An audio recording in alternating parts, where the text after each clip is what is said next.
What's up, everybody, and welcome back to League Wide Wednesday.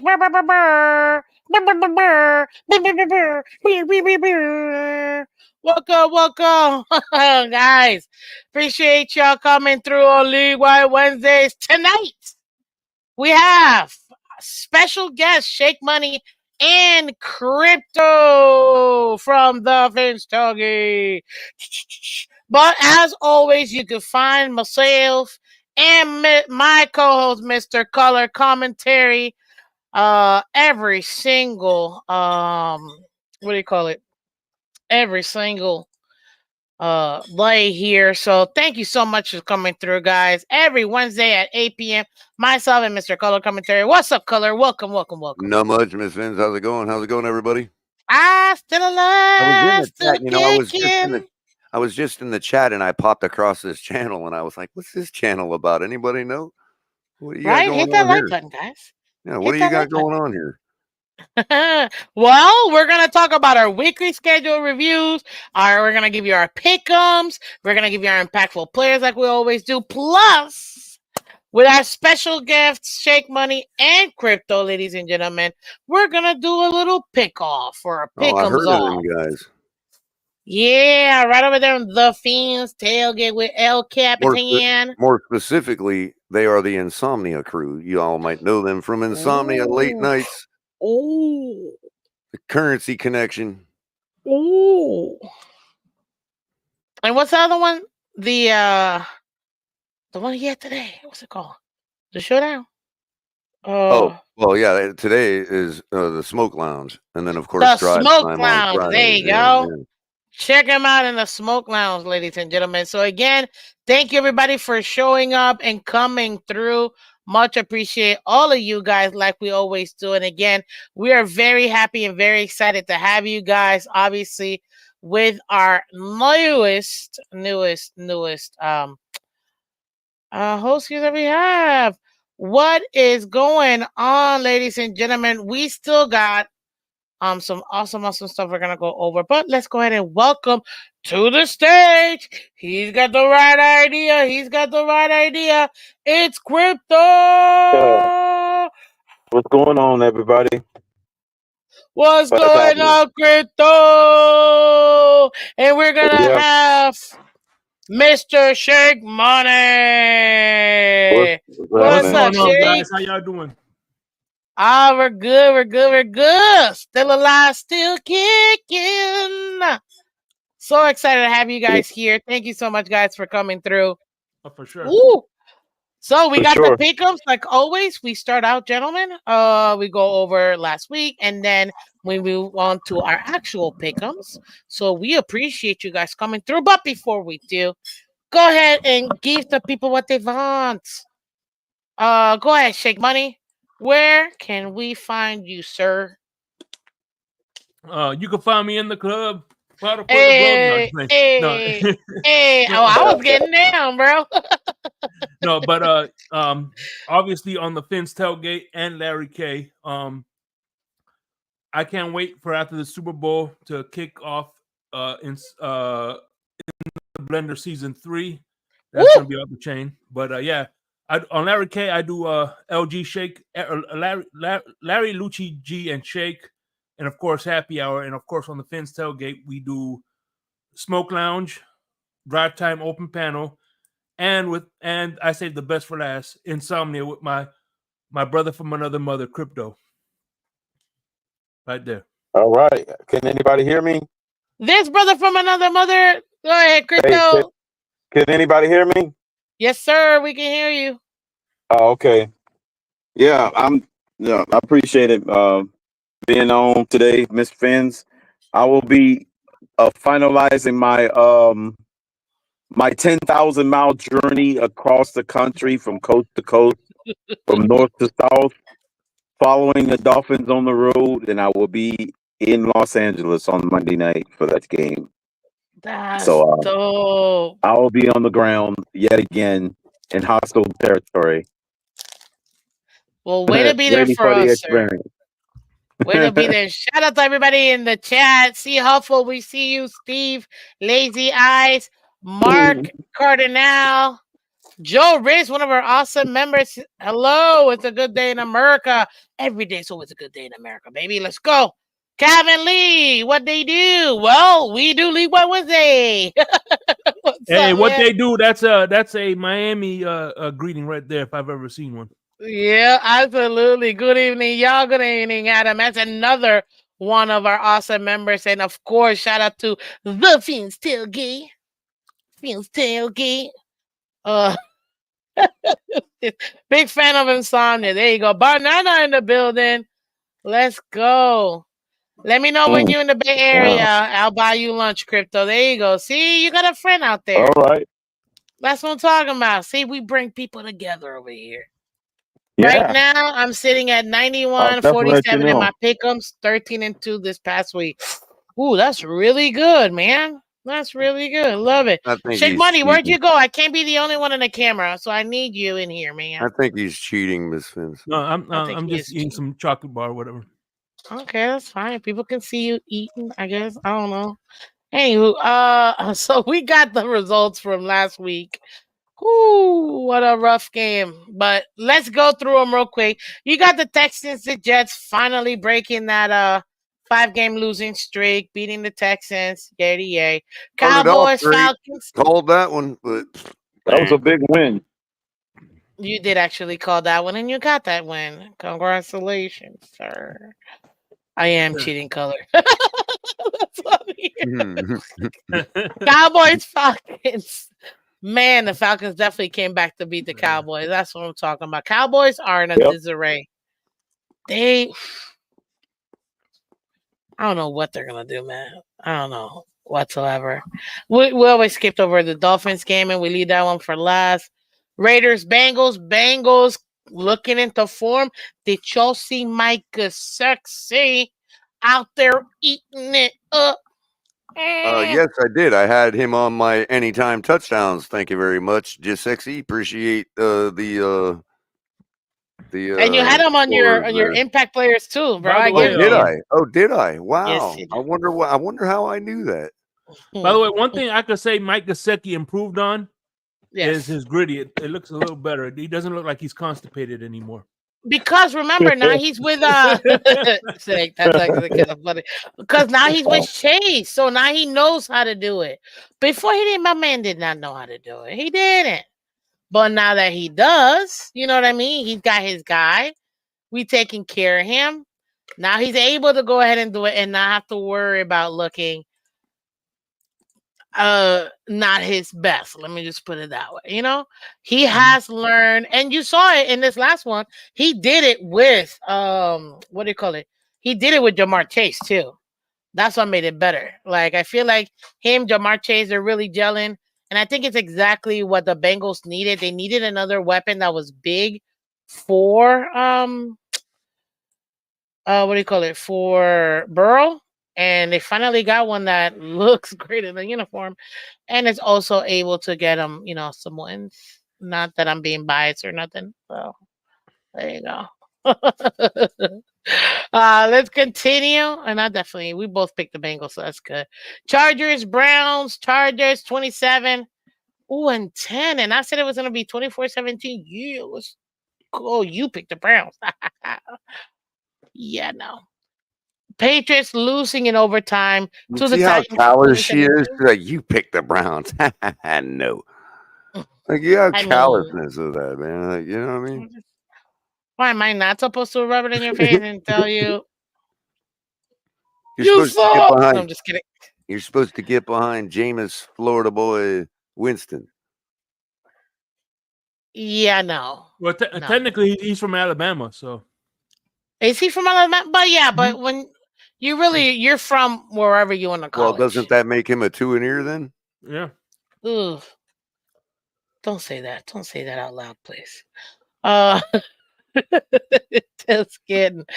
Then we got Commanders, Giants. Commanders edging out the Giants. Giants on yet another losing streak.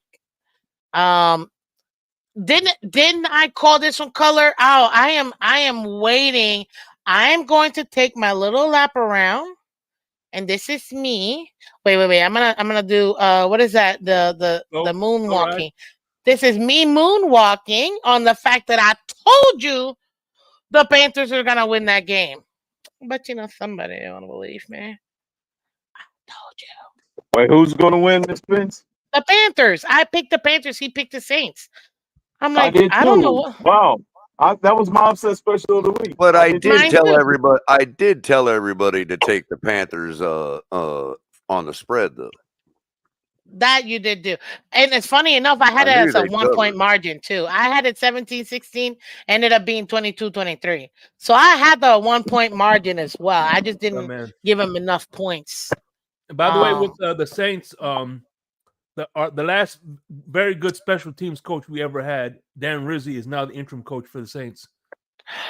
That's right, because they just fired their head coach. Head coach, huh? That's what's starting out 2-0, averaging 47 points a game, and then lose the next 7.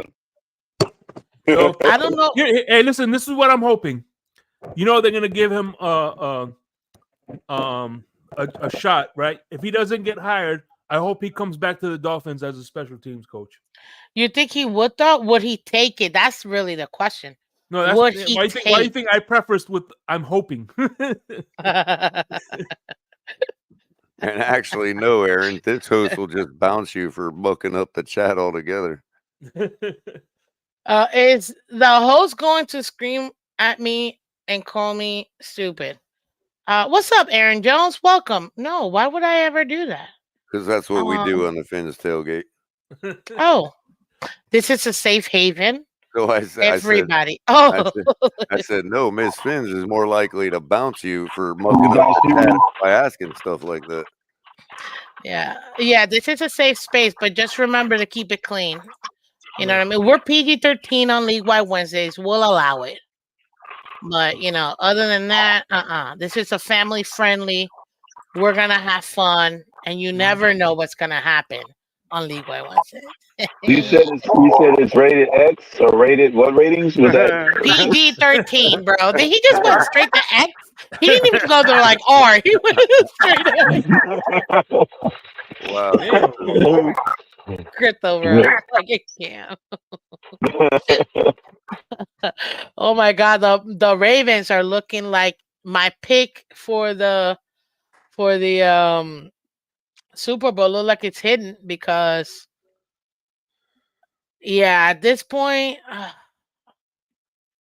they're looking good. 41-10.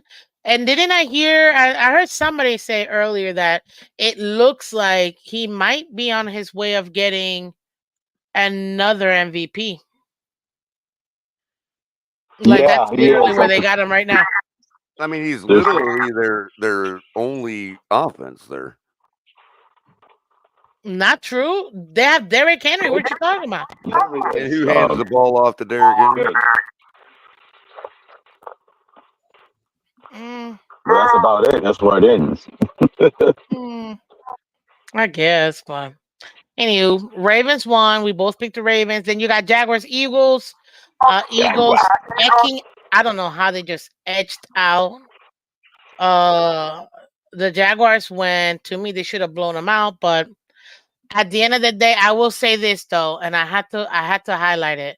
Literally the best highlight, guys. Highlight. I can't show you the video because they're going to give me one of them punishments. You know what I mean? Where did I put it?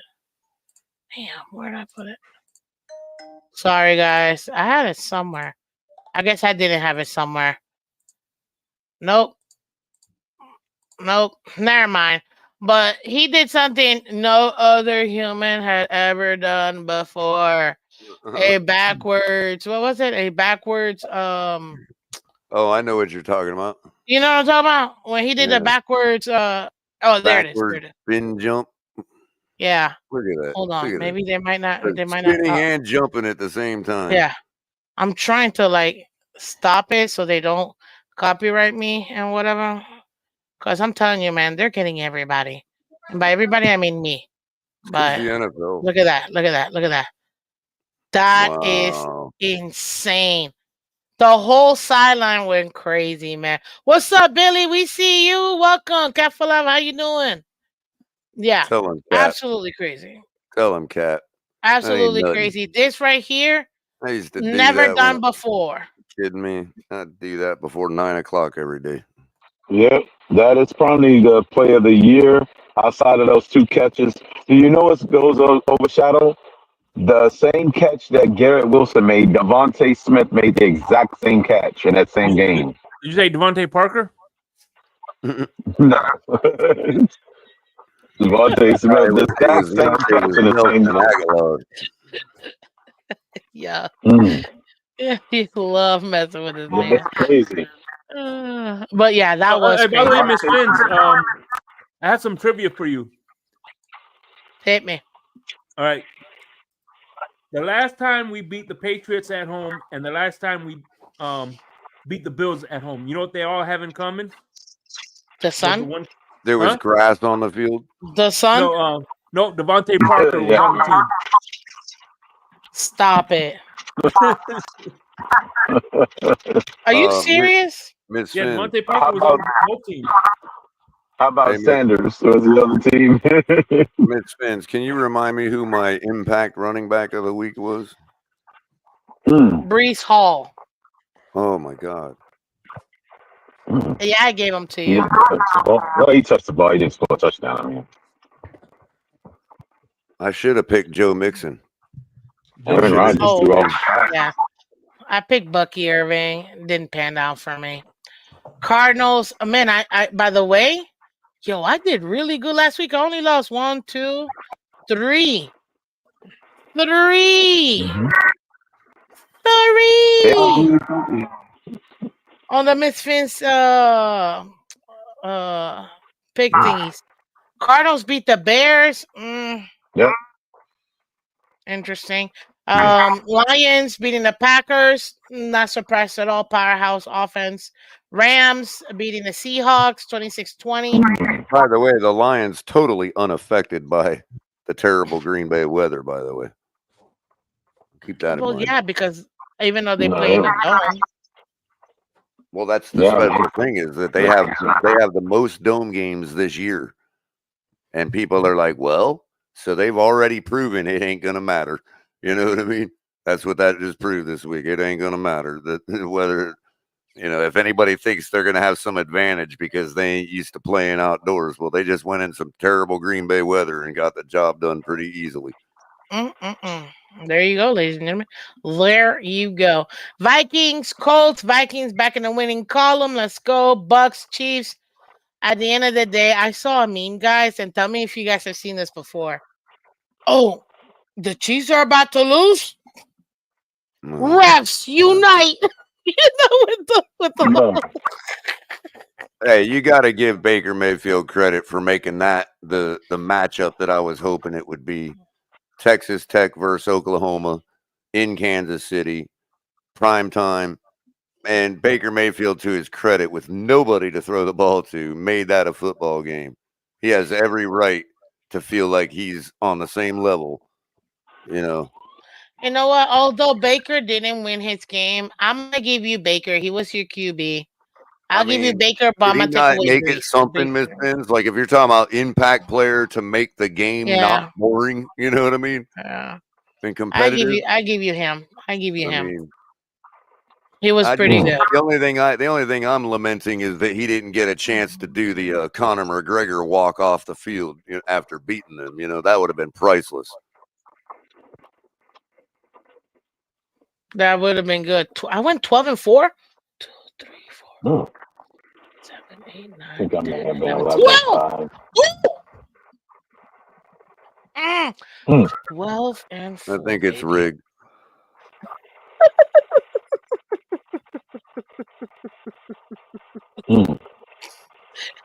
You just mad. All you consensus pickers. Well, let me tell you something. While I'm over here fading the public every week and just sitting in 14th place. Yeah, I see how it is. I moved up in the world. And you know what pisses me off? If I would have matched what I put in my pick'ems here, versus what I put over here, because sometimes I forget and I do it last minute. I would have gone 14-2, which is what I went on the app. All the followers went 14-2. It is what it is. Yeah. I'm 1 telling week you. I went undefeated. I went undefeated 2 weeks ago. You did? Yo, Michelle went undefeated too. She won herself some Miss Phins merch. Yeah, absolutely. Let me see here. And you know what? I'm gonna give it to I know Miss Michelle or Finsanity, one of the two. And the Dolphins game, ladies and gentlemen. Bills 30, Dolphins 27. I had the Bills winning 35-10. And I said that if the Dolphins win, it'll be 27-13. Yeah. Remind me what my score prediction was, Miss Phins. So that means I went 12-3. I went 12-3. Ooh. Yeah. Remind me what my score prediction was against Miss Phins. Your score predictions for the Dolphins game 31-29. Dude, you were close. I give you that one. But you also went 8 and what? 2, 4, 6, 7. You went 8 and 7, dude. I know. Bummer. But what I was trying to illustrate there was when I made my score prediction, whether I picked the Dolphins to win or not, I knew the score was going to be exactly what it has been every time we've been competitive with them. Right around that. 30-27, 31-29, 33-30. You know, and look, we got exactly what I predicted, just not in our favor. You know, I guess you're not wrong with that. Games have been 3-point games. I knew it was going to be one of them types of scores, 31-29. You know. Okay. Shake Money. What else you got for us? Because we just finished our review real quick. Yeah, it's time for a brief intermission, sir. Okay. Hit me. Brief. Yeah. All right. And welcome everybody who's just tuning in to League Wide Wednesday with our special guest tonight, the awesome co-host of the one, the only Insomnia, Mr. Shake Money and Crypto. What was special about that game, Culler, and Buffalo in the playoffs? You remember who was under center when he still managed to have a 3-point game in that same building? I know. And even though I know our defense scored 6 of it, okay, the only time we have scored over 30 points on Buffalo since Mike McDaniel's been the coach. And who was the quarterback that day? Yeah. Joe Mixon.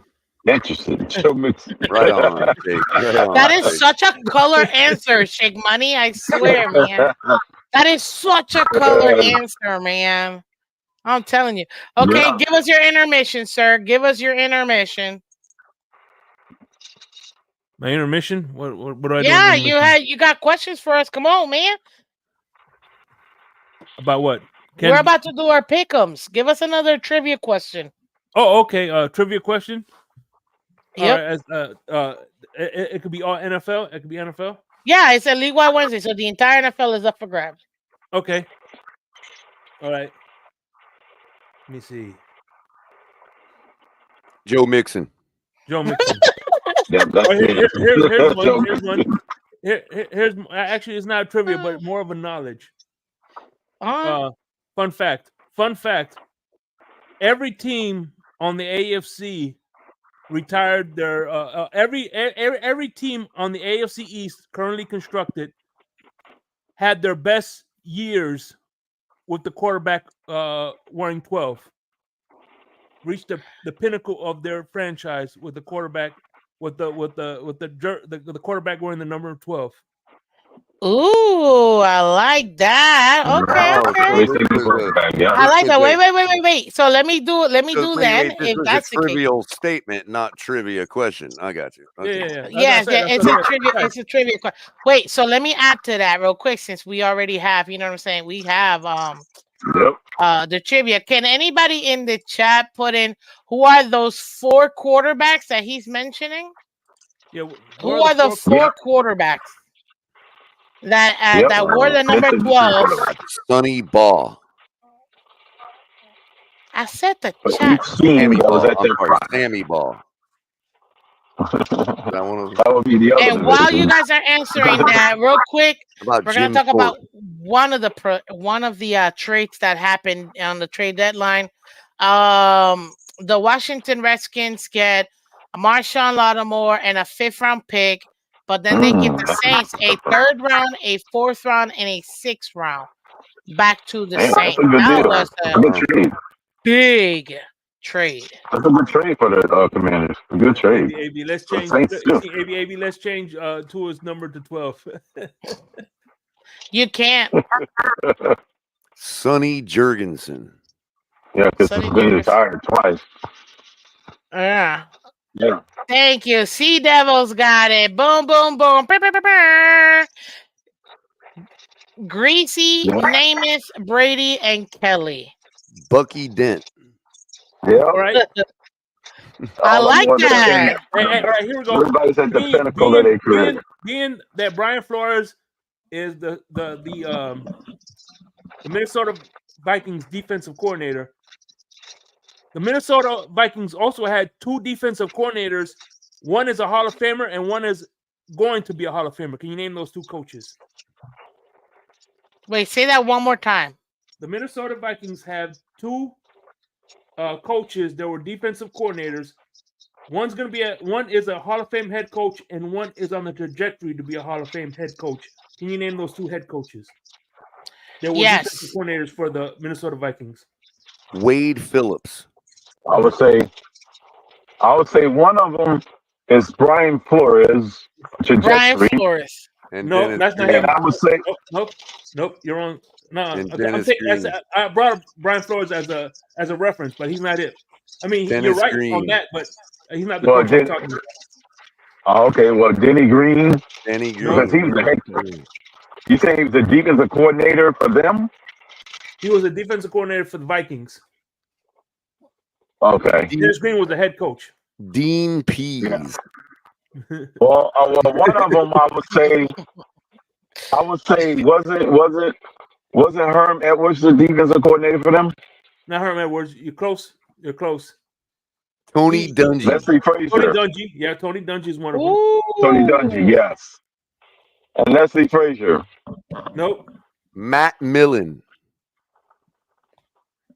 Color, you straight up Google that. No, I didn't. Sonny Ball. Lies, Nope. bro. Lies. Was it Matt Millen, really? Nope. I said head coach. He's on the trajectory to be a head coach. Oh, okay. He's about to be a head coach? No, he's a head coach that's going to be in the Hall of Fame. Dan Henning. Nope. If we're just throwing out names, I mean, what's his name? It's Tony Dungy and Mike Tomlin. Sea Devil got it, bro. Mike. Right. Sea Devil said it right before you said it, Shake. Shout out to Sea Devil, bro. I think Sea Devil was just guessing. I mean, the question mark kind of gives it away. That it's right out of my mind. I was about to say it. Yeah. Oh, that's a good one. That's a good one. Well, ladies and gentlemen, in our brief intermission before we give you our pick'ems for Week 10 coming up, these are the records of Week 10 by division in the AFC.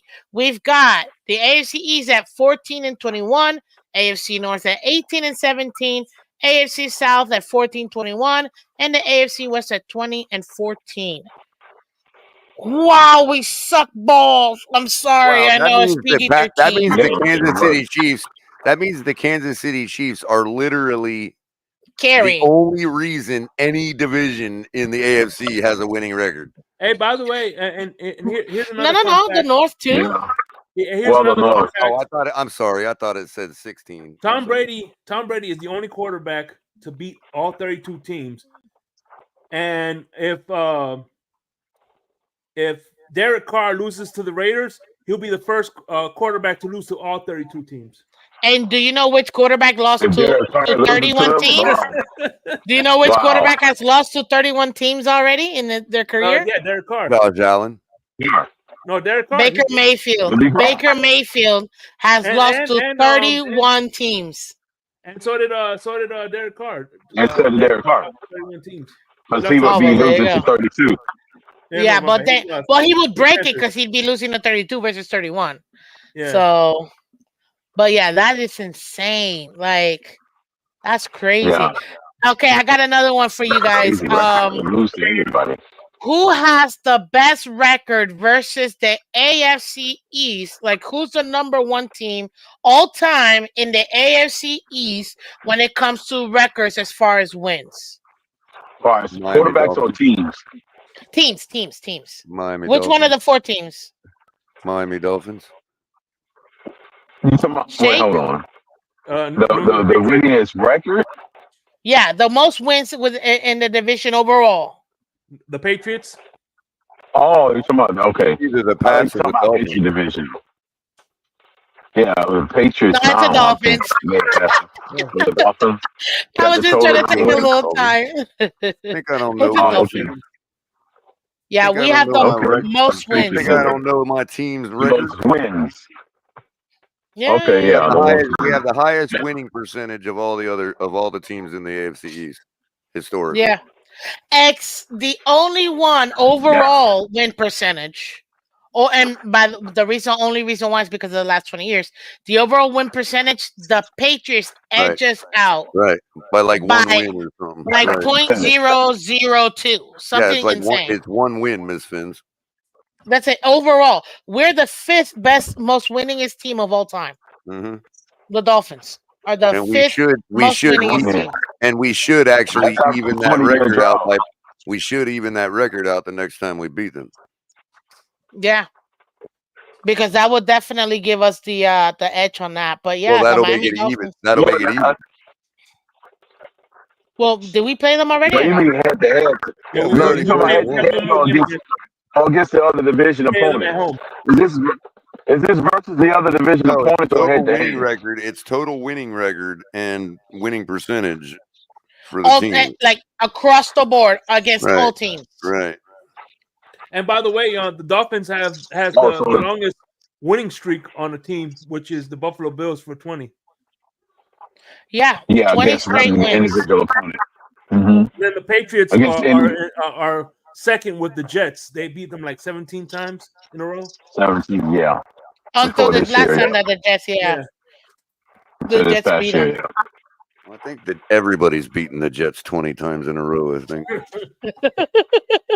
The Jets, actually, ironically, head against the Jets historically is only like maybe 1 or 2 games. Even though when we beat them 5 straight, we still was like, I think it was like 56 and 1 or something like that. It was real close. Remember when we were competitive with the Bills back in the 90s, the Patriots were busy going 1-15 every year. I mean, people forget that. Right. So they were the garbage of the league or of the division at one time. Oh yeah, throughout the whole 90s. Yeah. From the late 80s to the 90s, yep.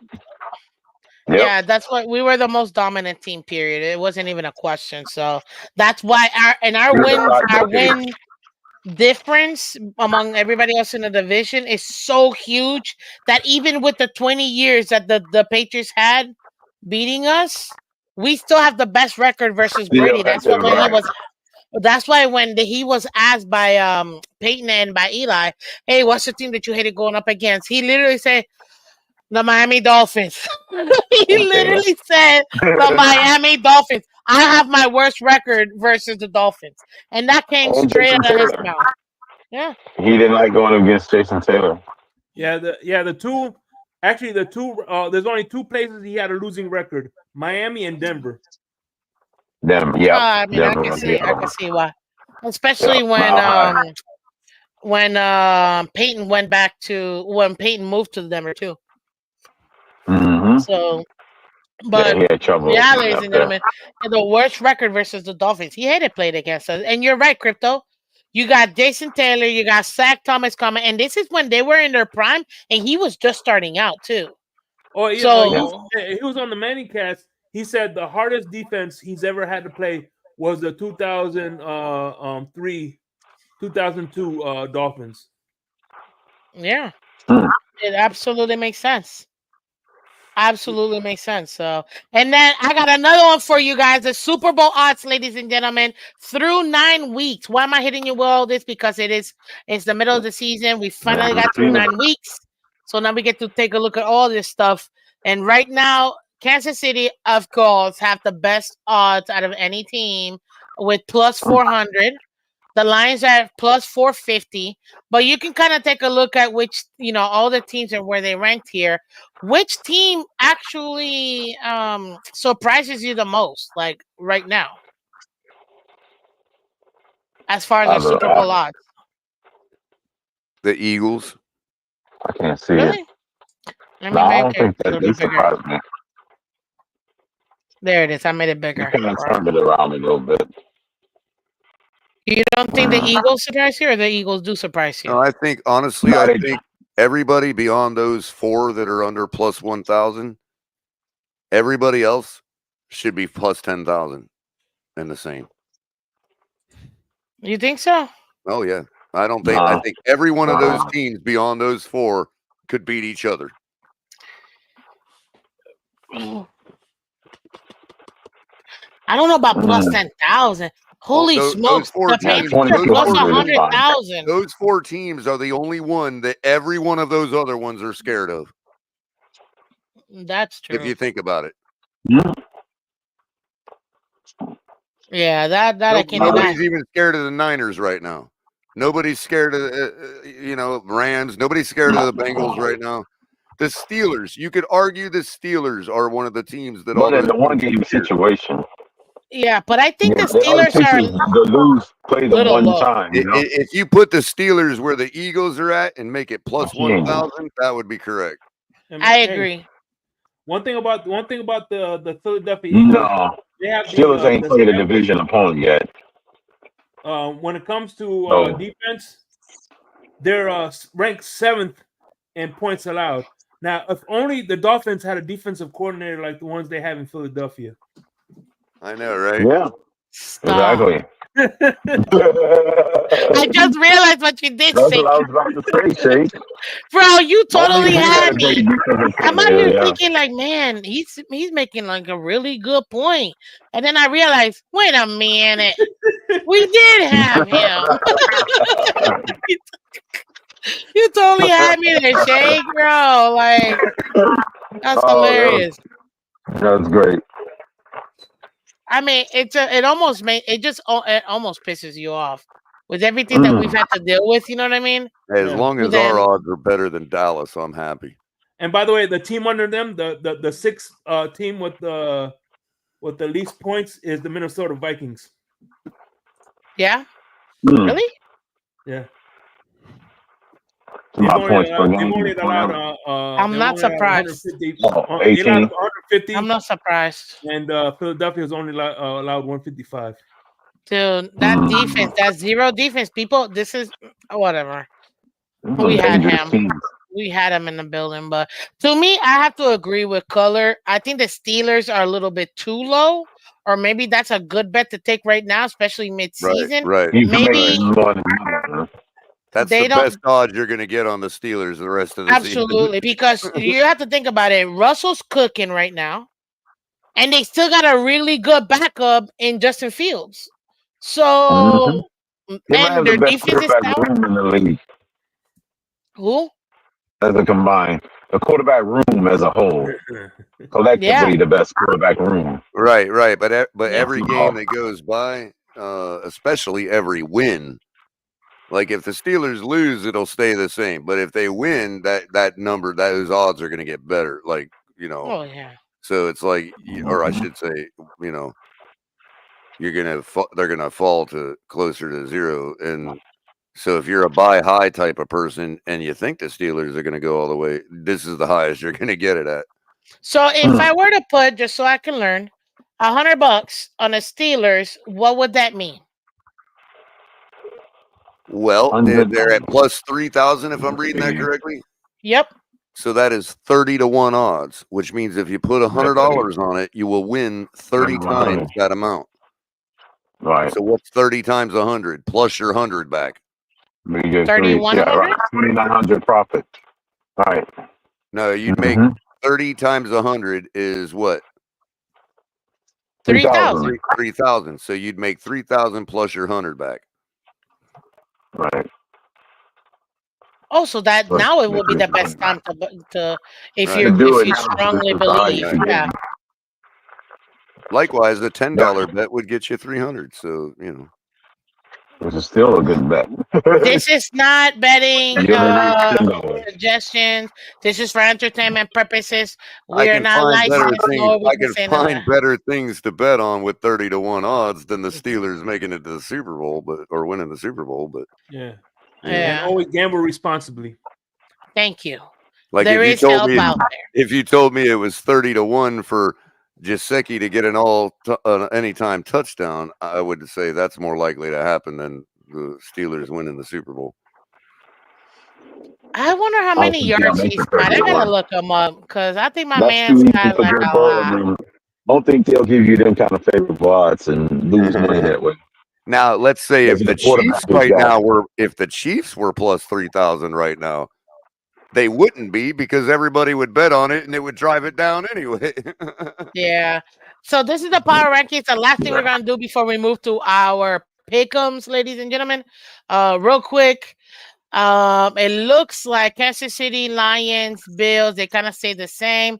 Ravens went up 2, Washington State at 5, Minnesota went up 1, Eagles went up 1, Packers went down 4, Steelers went up 1, Falcons went up 1, 49ers went up 1, Chargers went up 3, Texans went down 4, so on and so forth. Y'all can see it, and if you can't, zoom in. What do you think? Because right now they got the Dolphins at 21 as the 21st best team. You guys agree with that or no? No, we're moving up in the world. Look at that. We don't even have to win, and we can move up in the world. Oh. We went up 4, guys. Without even winning. Without even winning. That's because everybody was terrible behind us. Again, crypto. That's that. Okay. Let's be real. The payola got to the national media. They're on board with the Tua narrative, bro. Don't lie, bro. I mean, I guess that would be the case. Wow, what a difference. Yeah. Blockbuster Tua.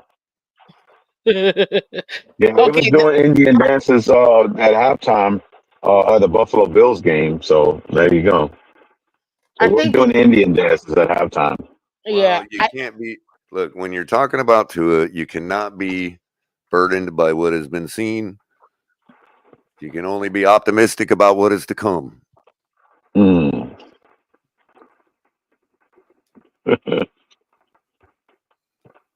Man.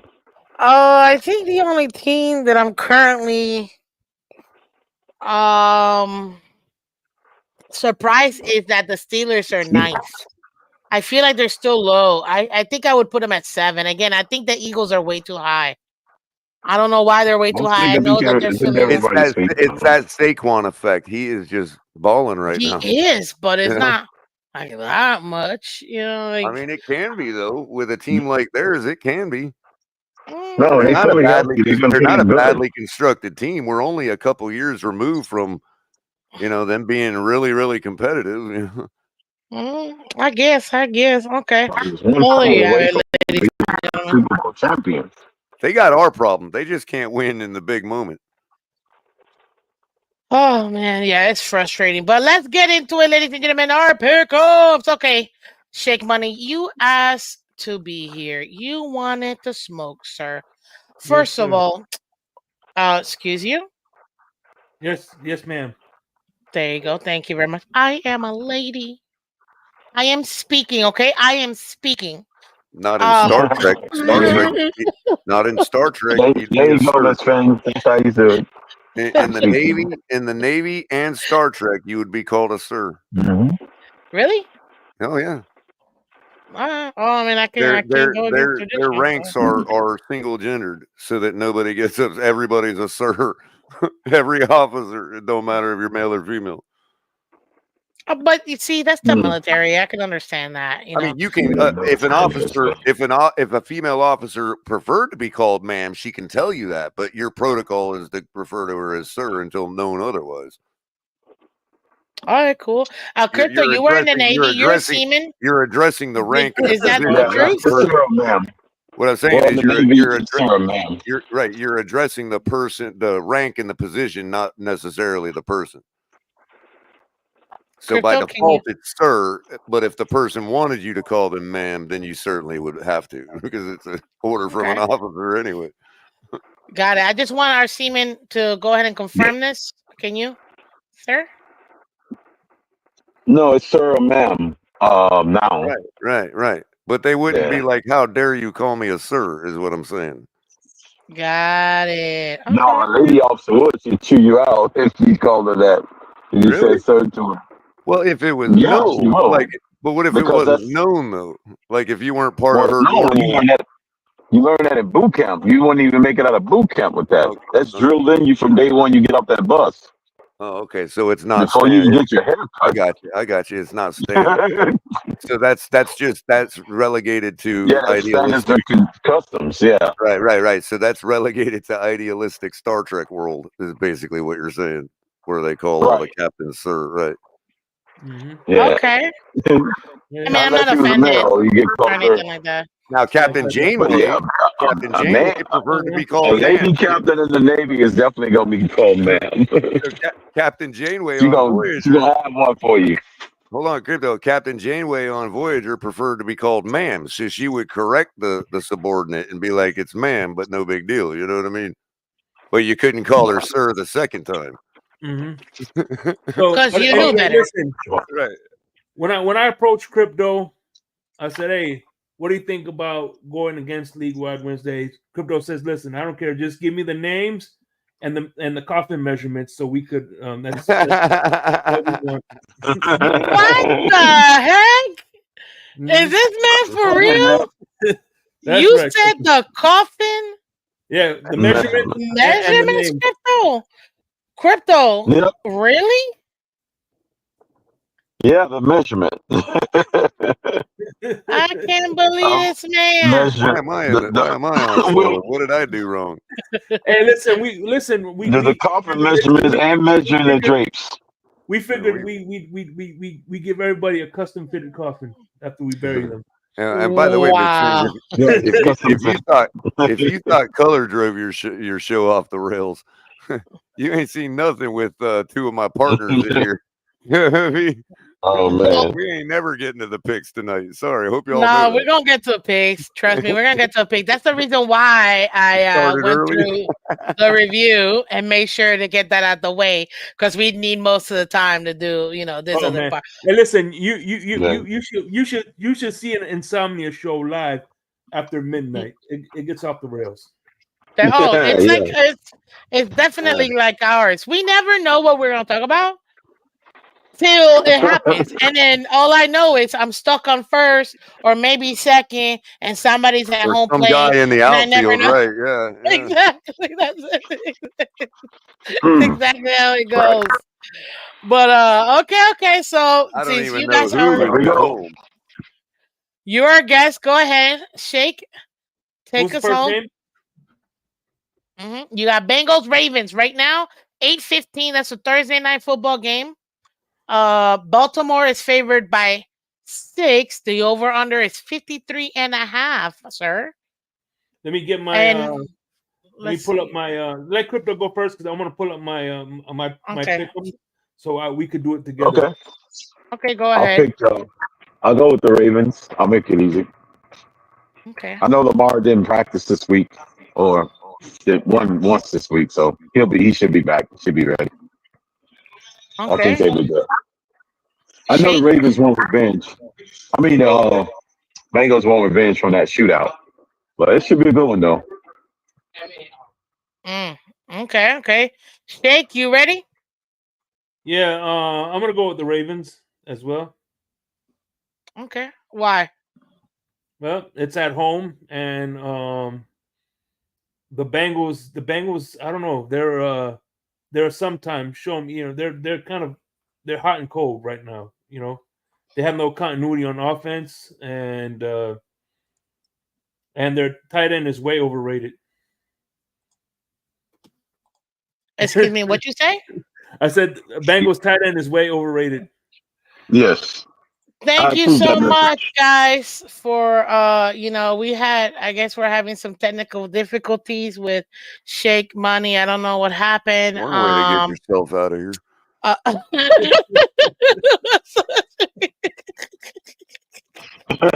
You know better. Don't talk about my man.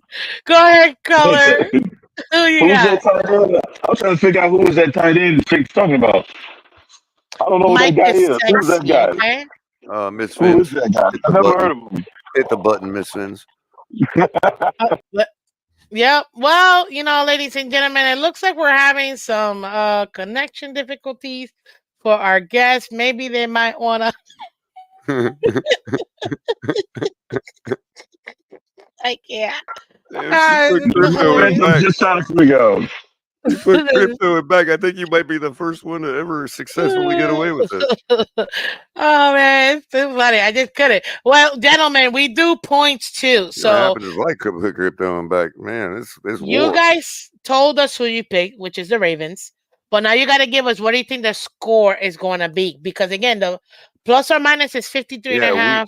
We're dynamic around here, guys. We don't just we do scores too. We're not like y'all. We don't just Hey, we started out doing scores only on the live holiday shows. So what do you think the score will be then? Well, they don't have to do scores if they don't want to, but we'll still do them. No, I'll do it. Hey, listen, I'll do a score. We'll scores. Hey, listen, we're on the home. We're the visiting team, so we'll play by rules. Right on. And then when we go to your show, then we don't have to do scores. Right.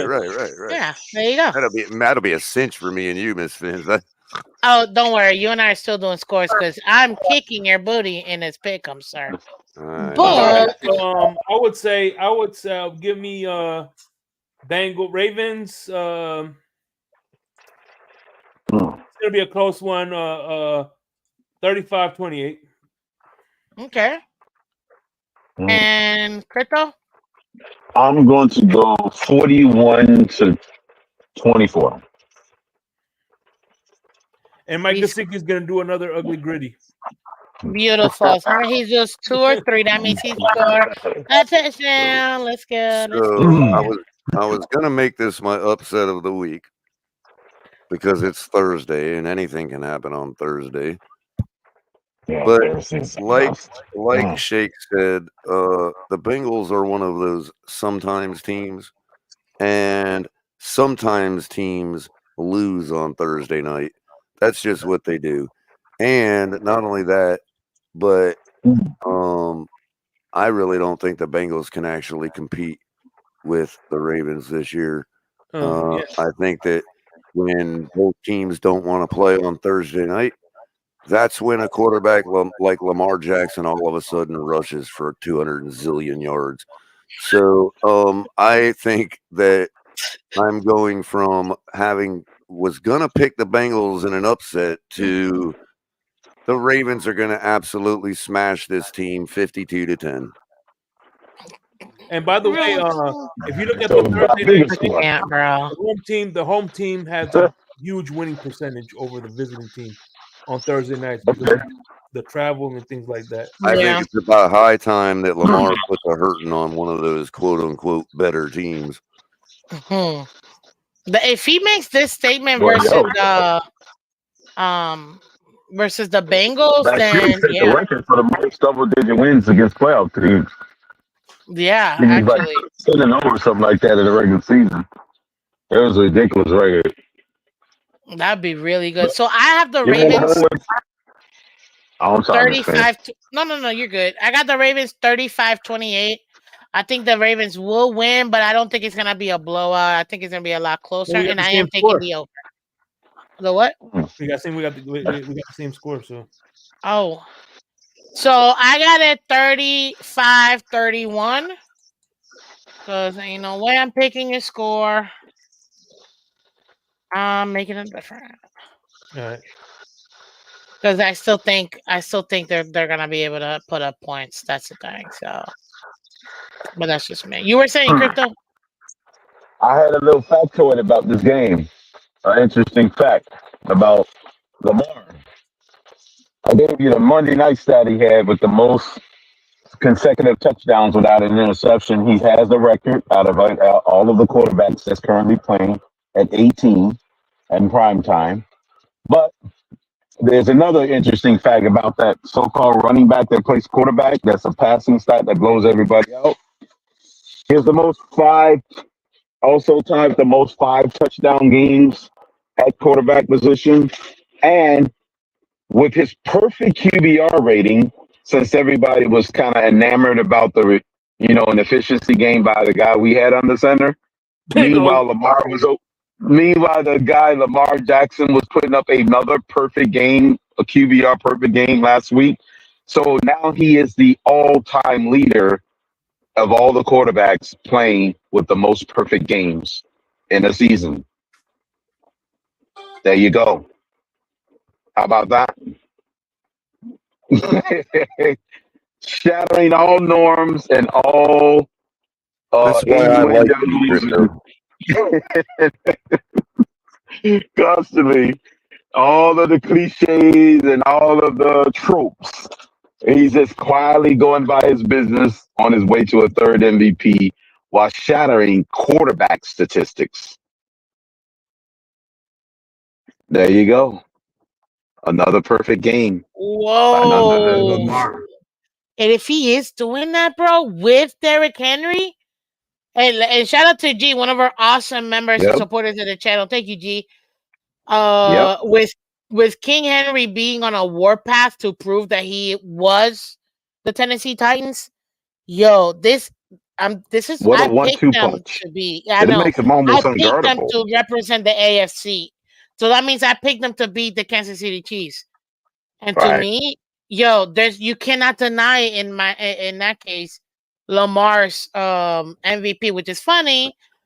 We will be doing MVP odds because I got some more for our other break, ladies and gentlemen. But in the meantime, Miss Fizz, AB's like, where is his perfect games in the playoffs? He hadn't played us yet in the playoffs, AB. Exactly.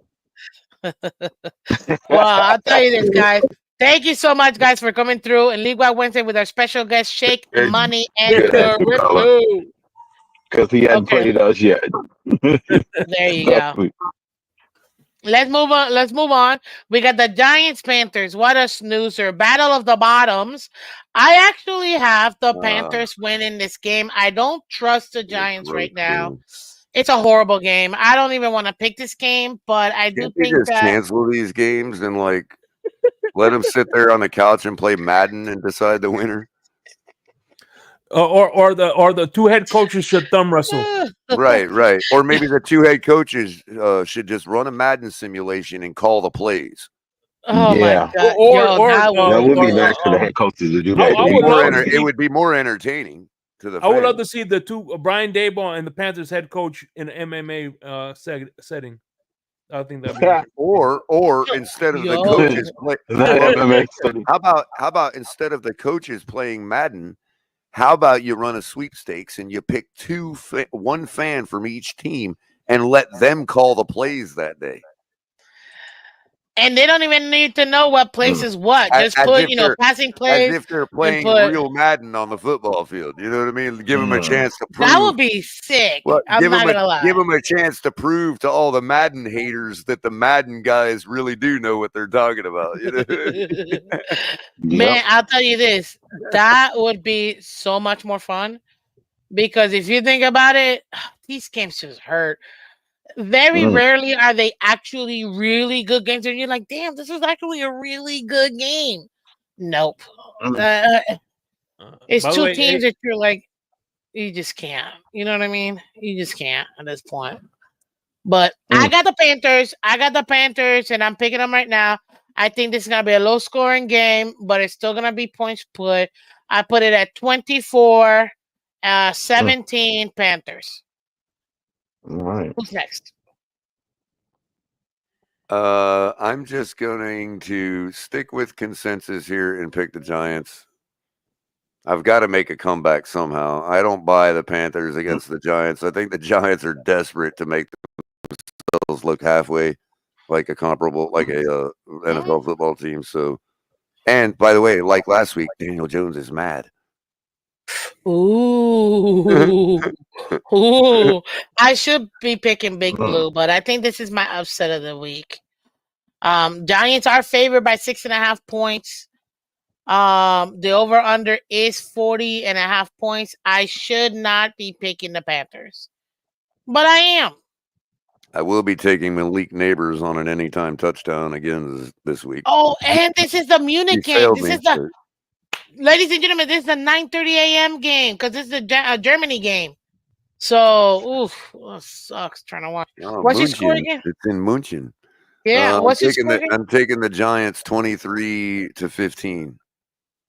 Okay. We got Crypto. Actually, no, Shake. Go Shake and then Crypto. We'll do like a snake draft. We'll do it like that. Okay. So which one are we going? Panthers, Giants? Or Giants, yeah. Panthers win 3-5. No, 3-5.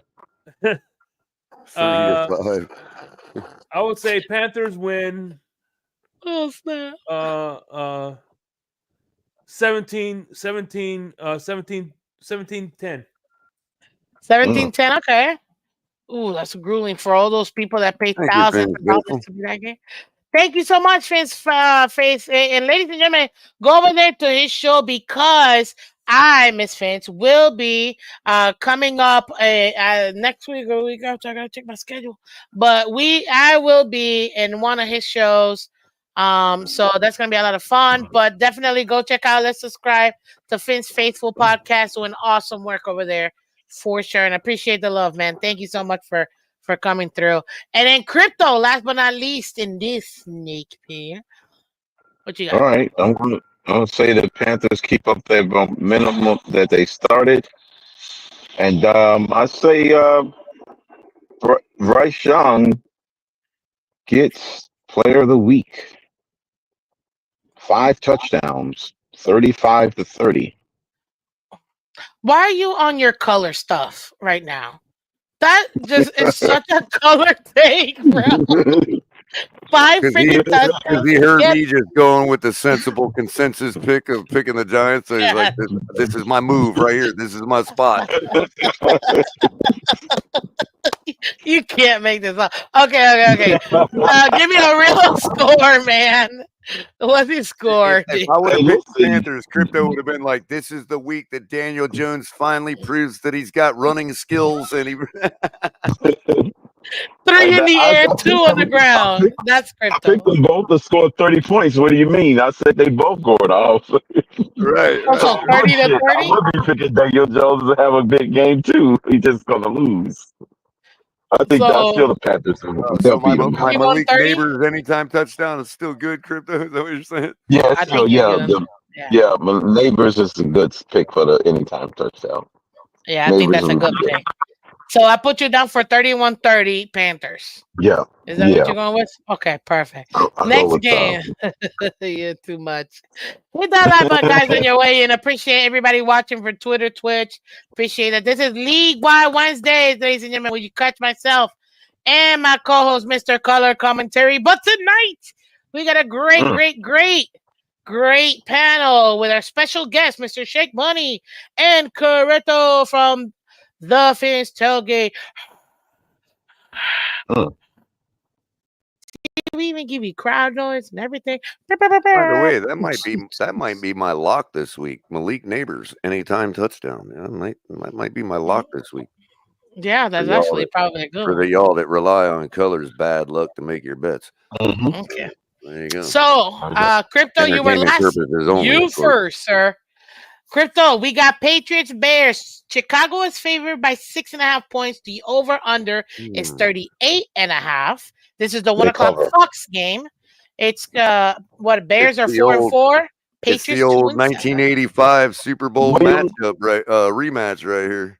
It's a rematch of the Super Bowl. So yeah. Let's go. And Caleb Williams does his best Jim McMahon impersonation and hands it off of the goal line for a touchdown by a defensive lineman from the Bears. They're going to impersonate that game.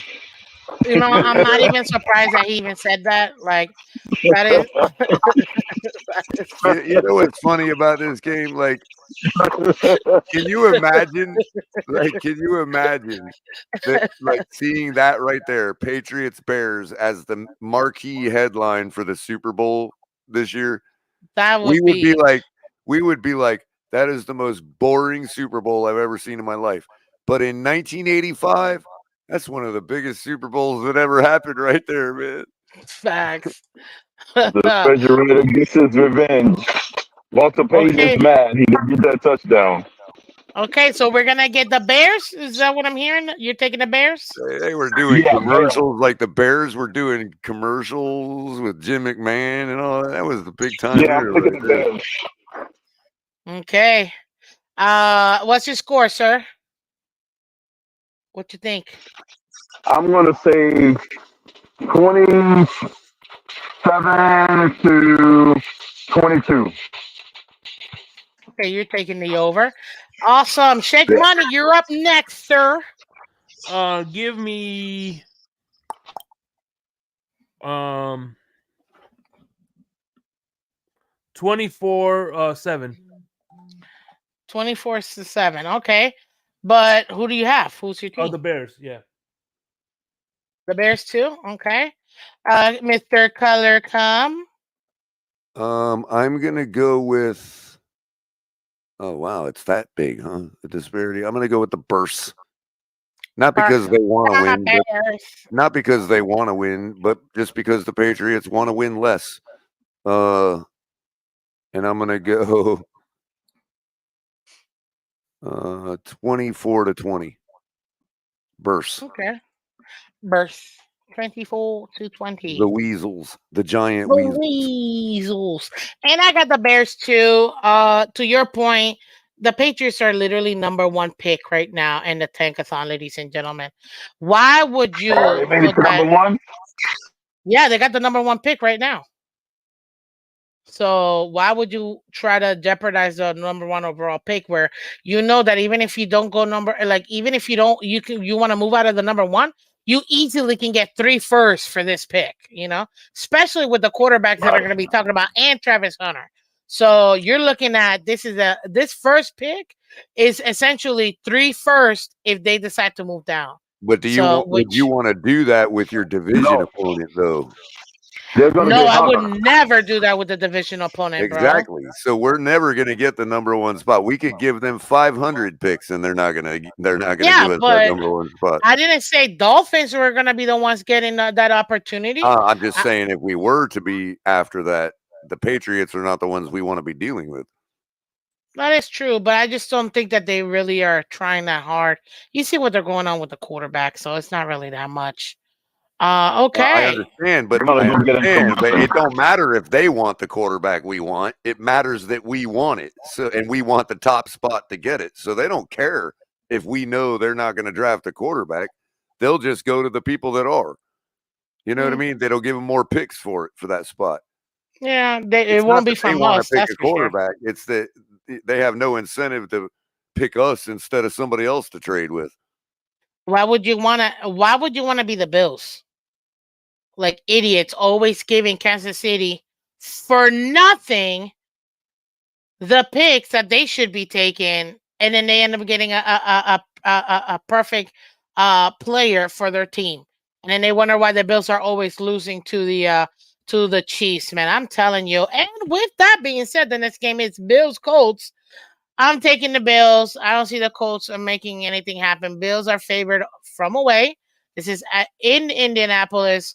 They are favored by 4. The over-under is 47.5. CBS 1 o'clock game. Bills are 7-2. Colts are 4-5. I got the Bills. I think it's gonna end up being like 31 to 17 game. 31-17 is what I got it right now. Color, you are next. I'm gonna go Bills 32 to 18. Really? Yeah, I'm Price is writing you. Okay, Shake Money, you're next, sir. What you got on this Bills Colts game? Bills are favored by 4. Oh man, it's in Indianapolis, so I'm gonna say Bills win 42-13.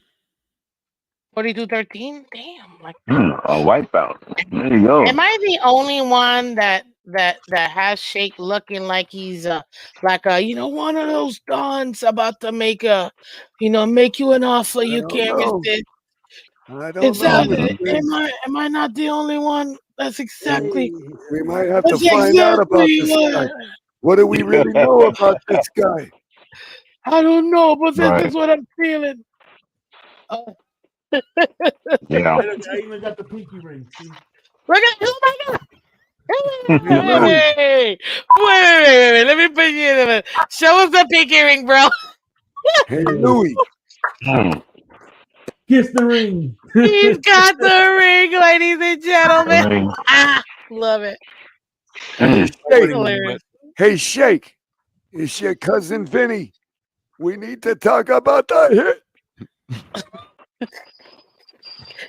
Oh my god, I can't. You gotta go to the butcher. Go to the butcher. He's gonna give you what you need.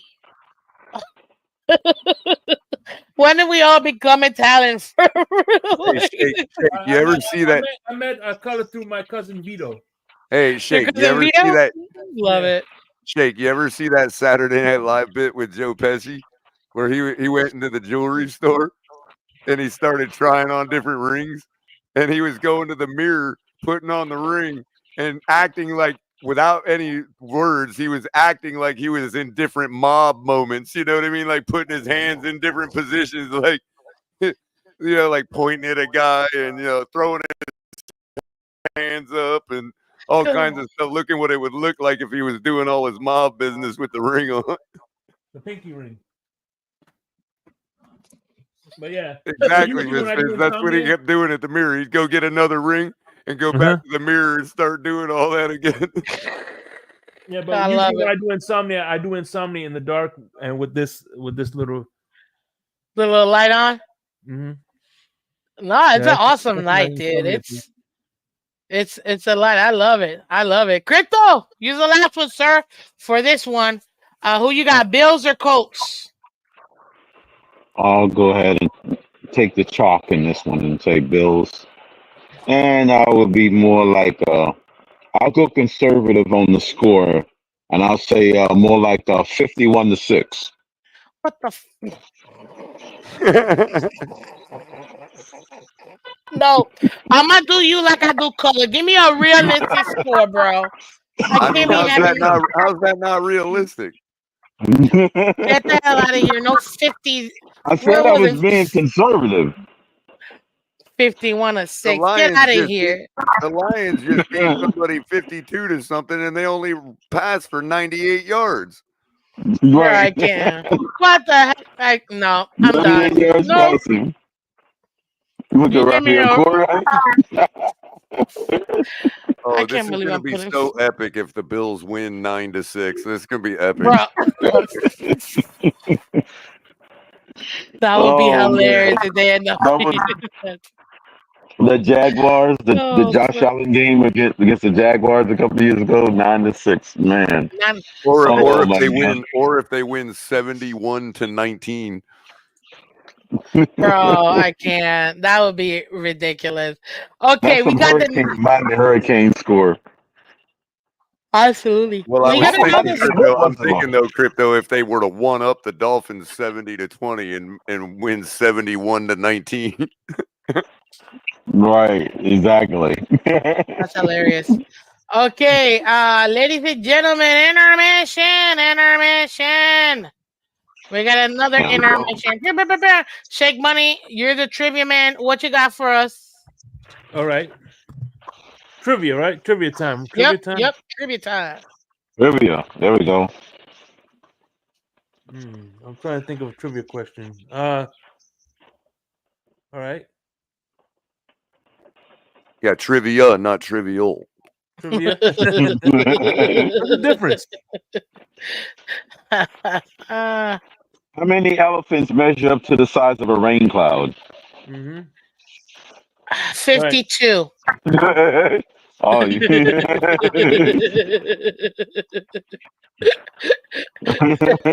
What is the largest margin All that a right. Super Bowl? Hold on. What is the largest margin that a Super Bowl team is lost by, and who was that team?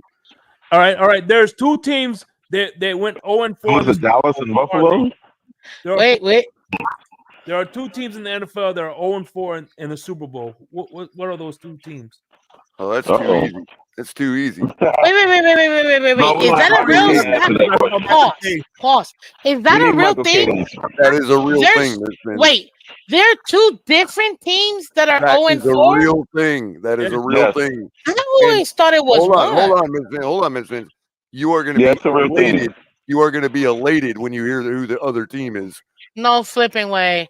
Well, we all know one of them is the Bills. They took number L. Later you hear the second team. You're going to be absolutely elated.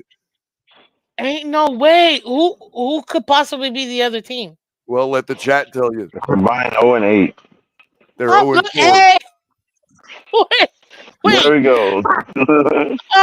Look who answered. What's up, Michael K? And welcome to this evening. Michael K knows what he's talking about. He knows what he's talking about. No freaking way, for real? Absolutely. Yes, Ms. Phins. Brian Flores has a chance to make the Bills 0-5 in the Super Bowl this year. Yo, my God. If that ended up being that would be. If the Dolphins end up crapping out for the rest of the year, that's what I'm rooting for this year. I want to see the Bills go to the Super Bowl and lose to the Minnesota Vikings. Oh my God, that would be insane. That would make them 0-5. Because not only that, Crypto, but it will make them the only team that's been there and not won. Right. That's insane. Like, I'm floored right now. Hold on. When we were growing up, before Terrell Davis got drafted by the Denver Broncos, there were three teams. There was the Broncos, the Vikings, and the Bills, all 0-4, until the Broncos drafted Terrell Davis and won 2 championships. Okay. And they have 3 now.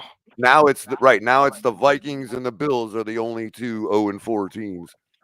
Right. And that can be rectified this year. And Daddy Dean, the Bengals, it was just 3 for them. It was only 3 for the Bengals. Oh, what's up, Daddy Dean? Welcome, sir. He says Bengals and Bills, but I guess Crypto answered it for us. No, it's the Vikings and the Bills. I think Carolina. We're not talking about teams that have lost every one of their appearances. We're talking about 0-4. None of those teams have been 4 times.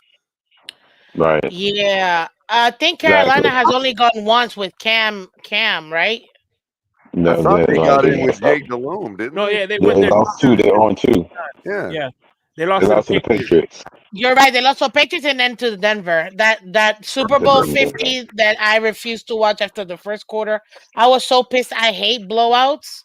And I was so bored. When you throw a giant party like we do in my family, I mean, the Super Bowl literally is like I'm telling my boss, 6-7 months prior to, I'm gonna need the day after, February, whatever, because I know it's a Super Bowl. Because I'm gonna need this day off. Why so early? I'm like, just trust me, I need the day off.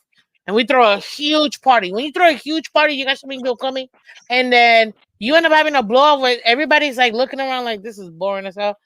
And I gotta come up with stuff for us. No, man, I can't stand games like that. By the way, one of those Super Bowl losses from the Denver Broncos, one of those happens to be the answer to my other trivia question, which was the 49ers defeated the Broncos 55-10.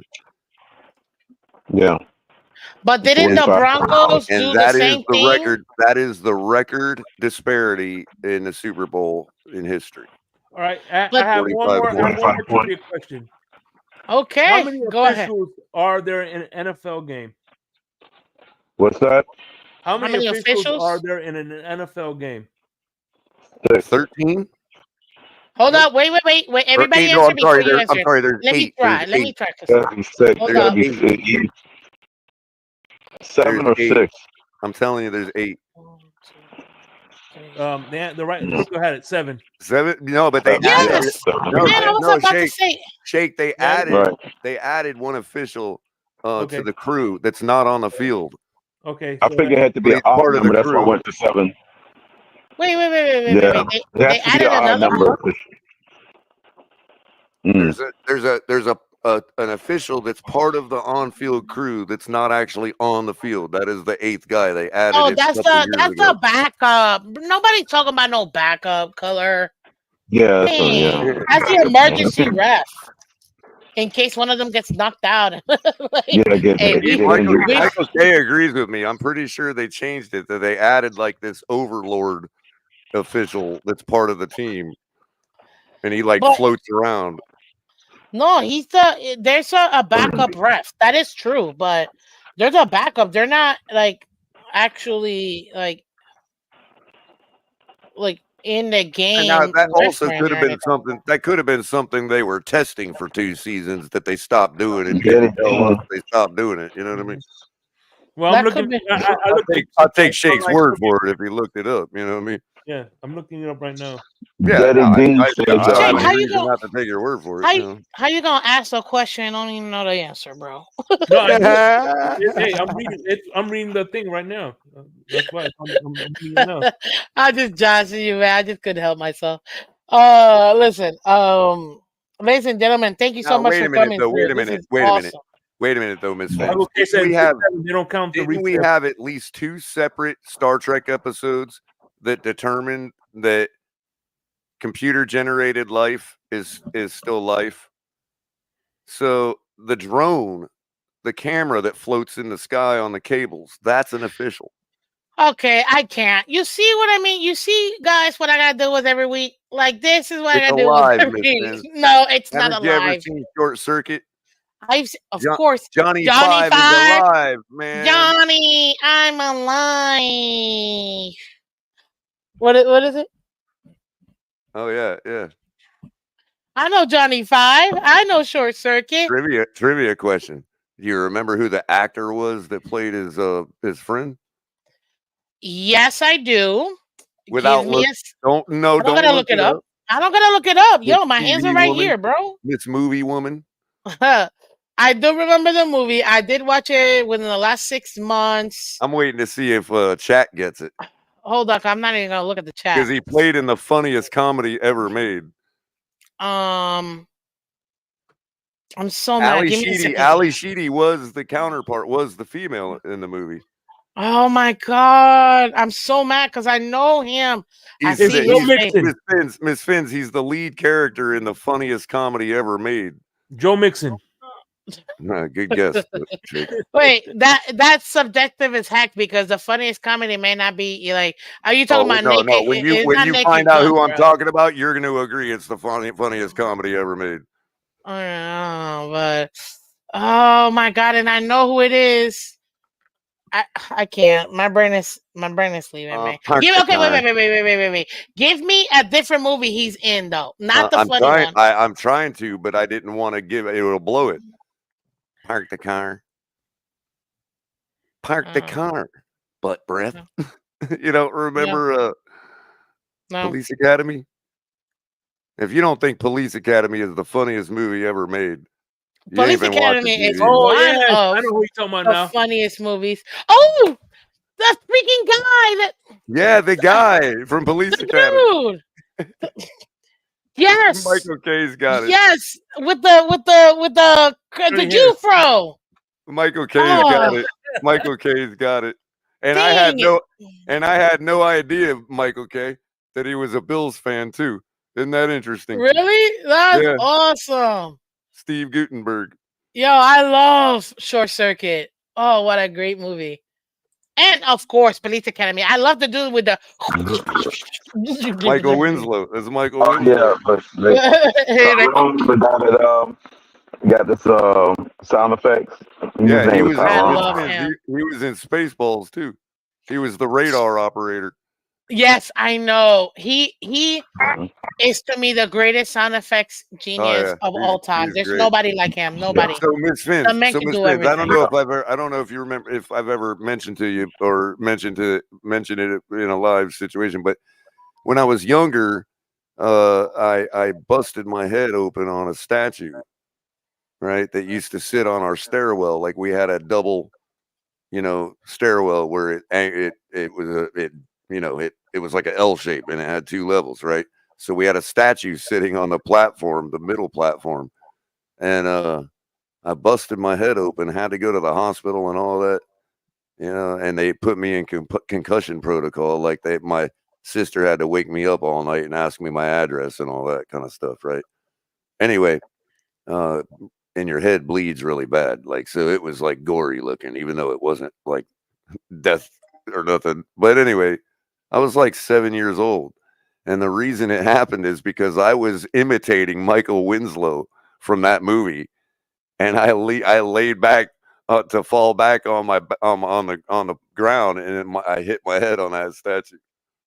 I'll never forget Michael Winslow. He's probably one of my favorite comedians of all the time. Yeah, I'm telling you, that man is great. And I love the movie Spaceballs. If you know, you know. May the shorts be with you. Yeah, John Candy. I love John Candy. I love John Candy. I mean, merchandising. Yo, Mel Brooks, one of the most genius friggin' actors and directors ever, man. One of my favorite John Candy movies. I usually watch this time of year because it's a Thanksgiving movie. Trains, Planes, and Automobiles. Yeah, that's a good one. Yeah, you know what? I don't know if I'm sure I've seen it, but I don't know if I know the name of it. I'm gonna be honest with you. It's with John Candy and Steve Martin. They're trying to go home. Steve Martin's trying to go home for Thanksgiving, and he runs into John Candy. Oh yeah, and he can't get there because of shenanigans. Yeah. Another one that's good that I really love is Caddyshack. Yo, what's the dude with the eyeballs? Ronnie Dangerfield, dude. You remember Aladdin, the cartoon movie, when Robin Williams like, I gotta. He pretty much did Dangerfield, bro. I was laughing so hard. What was that movie? He made a video called "No Respect." Oh yeah. Crypto, what was that movie he was in where he went back to high school, or he went back to college or something? Back to School. That's the name of the movie. Yeah. And Sam Kinison was one of the professors, and Sam Kinison got all up in his face and was yelling at him, Sam Kinison style. And Rodney Dangerfield gave it right back to him, bro. It was freaking funny, man. Rodney Dangerfield is so funny, and with the eyeballs popping out all the time, you almost like, sir, is your blood pressure okay? The man is hilarious. I love him. After Dangerfield went back at Sam Kinison just stood there and he's like, "That's good. I'll be watching you." I'm telling you, man, these are great. So, Shake, did you finally get it? We were giving you time, bro. What? To find out. Well, how many refs? 7 or 8? Yeah, 7. 7? So, Culler, you're wrong, and you're out of here. Wah, wah, wah. Okay, you're back with your microphone. You guys are Android life deniers. Yes, I am. I love Johnny number 5, Android but lives matter. Android lives matter. 8. Okay. So, ladies and gentlemen, it says right here. I just Googled it. There are 7 officials on the field during an NFL game, plus an official in the press box. Right, and he's part of that team. But it's on the field. He's just not on the field. But he said on the field. I just mean to say that as part of that crew, that guy was just recently added as an 8th member of that crew. I know he's not on the field. Okay.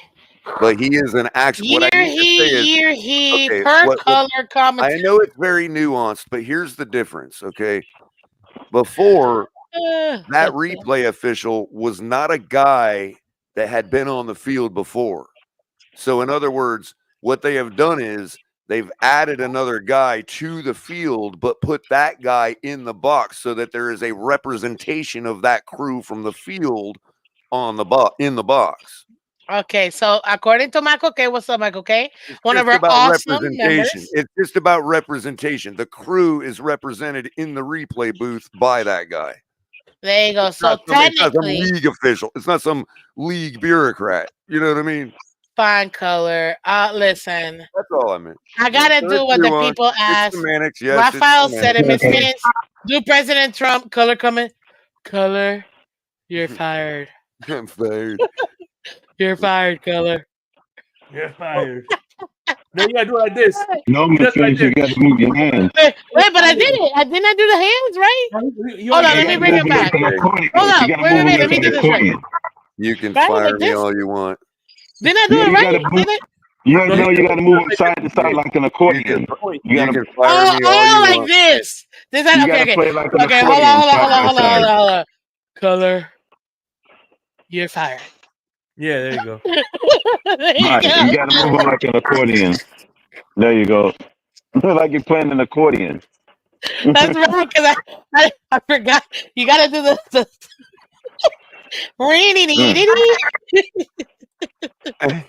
We're having too much fun. Well, you can fire me all you want, but I will not be unburdened. I will not be burdened by what has been, and you will not burn me with future firings.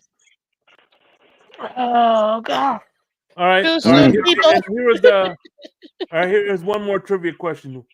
What year was the NFL founded? What year was what? The NFL founded. Can I? Okay. The NFL 19. I got it. The answer to this question is the proper answer to this question is 59. because there was a merger, ladies and We're gentlemen. not talking about that. We're not talking about the new NFL. We're talking about the original NFL. Okay, he didn't say that. He said the NFL. 1949. Shake. 1949. No. 1939. No. Shut up. 1919. If you want to go ahead and be if you want to talk about the original. 1919. Close. 1920. 1920. 1920. Told you it was 1920. No, you didn't. Get out of here. I was gonna say 1491. 1491. What the? Okay, Jake. When was the first official sanctioned college football game played? Oh, I know the answer to that. That is. I know that was in the 1800s. Hold on. 1851. Nope. Rutgers. 1867. Rutgers versus Princeton, 1869. Okay, damn, I was close, bro. Like, look at the 1775. No, they were still kicking around for their skulls. That was soccer. that was Rutgers' best year. Right. That was Rutgers' best year. Yep. The only one they're known for. Thank you so much, ladies and gentlemen, for coming back from our regularly scheduled. We're coming back to our regularly scheduled with a special guest on League Wide Wednesday, Mr. Shake Money and Crypto. Okay, let's continue. And I do not believe that the forward pass was yet legal in that game. Yeah, because it was still rugby. No, not rugby. Yeah, rugby was in the Yes, it was. And we're still going through. No, the rules were different, officially different than rugby, but still no forward pass. Yeah, that's why there was a fullback, a halfback, and a quarterback. There's very specific things that make football different than rugby. Were there any pennies? Is all I want to know. Pennies? Any pennies? Because you got the nickel. I don't know, but there were no helmets though. I mean, other than them little leather things that they put on their head, like the Illinois. You mean the Guardian caps? No, like the original Guardian caps? like the Illinois uniform, like the Illinois way, uniforms last week. Here's a fun trivia: the leather helmets used to match the cups. Oh Right, Jesus! right. I can't. They actually kind of look like baseball mitts on their head. That's funny. That's funny. Okay. Let's go back and get through the rest section. We got one more intermission. Relax, peeps. We're gonna continue to have fun. Okay. Broncos, Chiefs. Chiefs are 8-0. Broncos are 5-4. Kansas City favored by 3,000. The over under is 41.5. And right now, hold up. Crypto, you're up. Well, Remember, we're doing the snake. We're doing the snake. Fine. So yeah.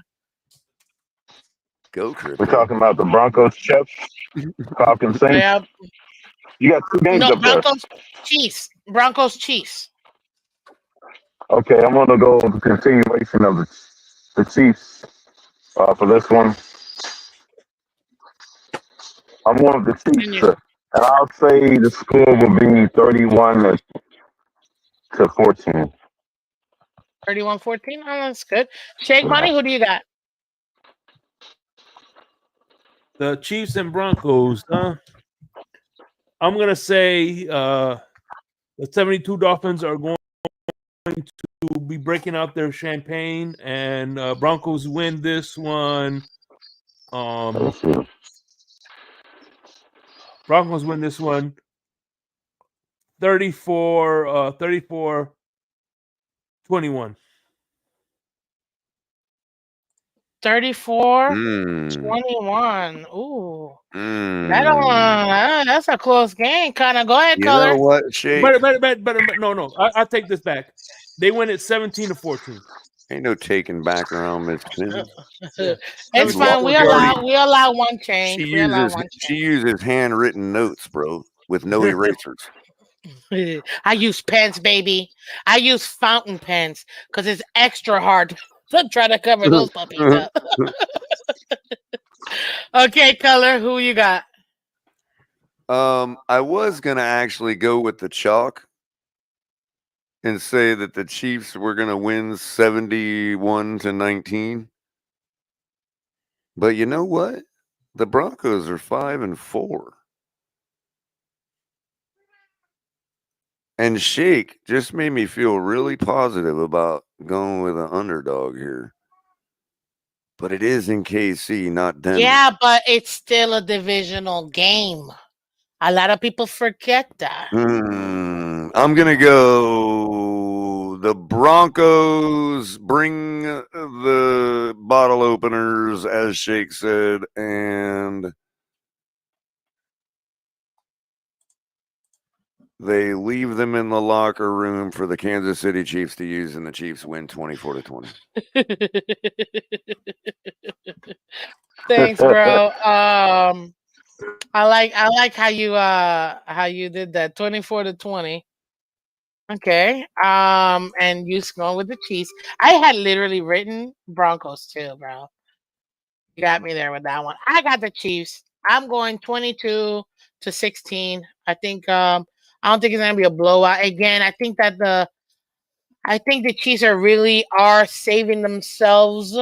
They got on the chastity belt right now, and they're saving themselves for the playoffs when they're really gonna crank it up. So yeah, I don't think it's gonna be any more than that. Even though I know they got it at -8. So they expect the Broncos to get beat. And with this score, they're probably thinking like a 25-12 kind of score, but no, I'm not going with that. Then you got Falcons, Saints. Well, one other thing is when you have a quarterback that can literally do anything he needs to do to erase a deficit and win a game, that gives you 3 quarters every single ball game to treat as a preseason game to get the rest of your aspects of your team right. You know, it's just such a powerful thing to have, especially when you're still stringing together wins while you're doing that. Okay. Well, we got the next game, ladies and I had no idea that the Chiefs and and the Broncos were so sentimental to Culler because he's all choked up talking about it. Yeah, I was all choked up for a different reason, but I didn't want to say it, bro, but you stole it right out of me, bro. I was trying to hide behind my cup of water. Well, they are the only other stadium I've ever watched a game in besides Hard Rock. The Chiefs. They just, because they're. I'm like, wow. He's really trying to get it out, but he can't. Sorry, I had Amendment 3 on the mind from last night. I was a little choked up there. Clearly. But we understand the Chiefs mean a lot to you. So we get it. Next game, ladies and gentlemen. Falcons, who are 6-3, go over there to the Saints, who are 2-7, 1:00 Fox game. Atlanta is favored by 3.5. The over-under for this one is 46.5. My go. I got the Falcons winning 27-13. I really think that the Falcons are getting in a roll. They're feeling themselves. The defense is working with the offense. And plus, right now, they really want to do the best to be competitive in their division as much as possible. Obviously, we know that that pretty much the Bucs are going to end up winning that division, but there is a chance where they might sneak and get it. Right now, they're leading their division in the NFC South, and they want to keep it so that they can get themselves into the playoffs. So, I'm going Falcons 27-13. Culler, you're next. Oh, I'm next. All right. It's a snake draft, bro. I mean, I gotta say it. Yeah, Falcons win here. And look for Drake London for another anytime touchdown. I was right about him last week. He got one last week. I expect him to get another one against this terrible Saints team who just fired their coach. Yeah, the Saints will probably cover whatever the spread is because they got a new interim coach and they're going to want to perform, but likely not. They're still going to lose this game 27 to. Man, maybe they don't even cover. I'll go 27-10. Really? 27? Whatever. Falcons, yeah. 27-10. Falcons. Okay. Sheikh Shmani, you're next there. Who do you have? Falcons and Saints. I'm obviously gonna go for the Falcons here. Okay.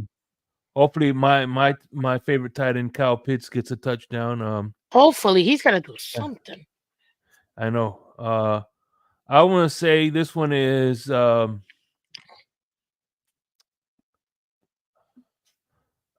upset special, and Saints win.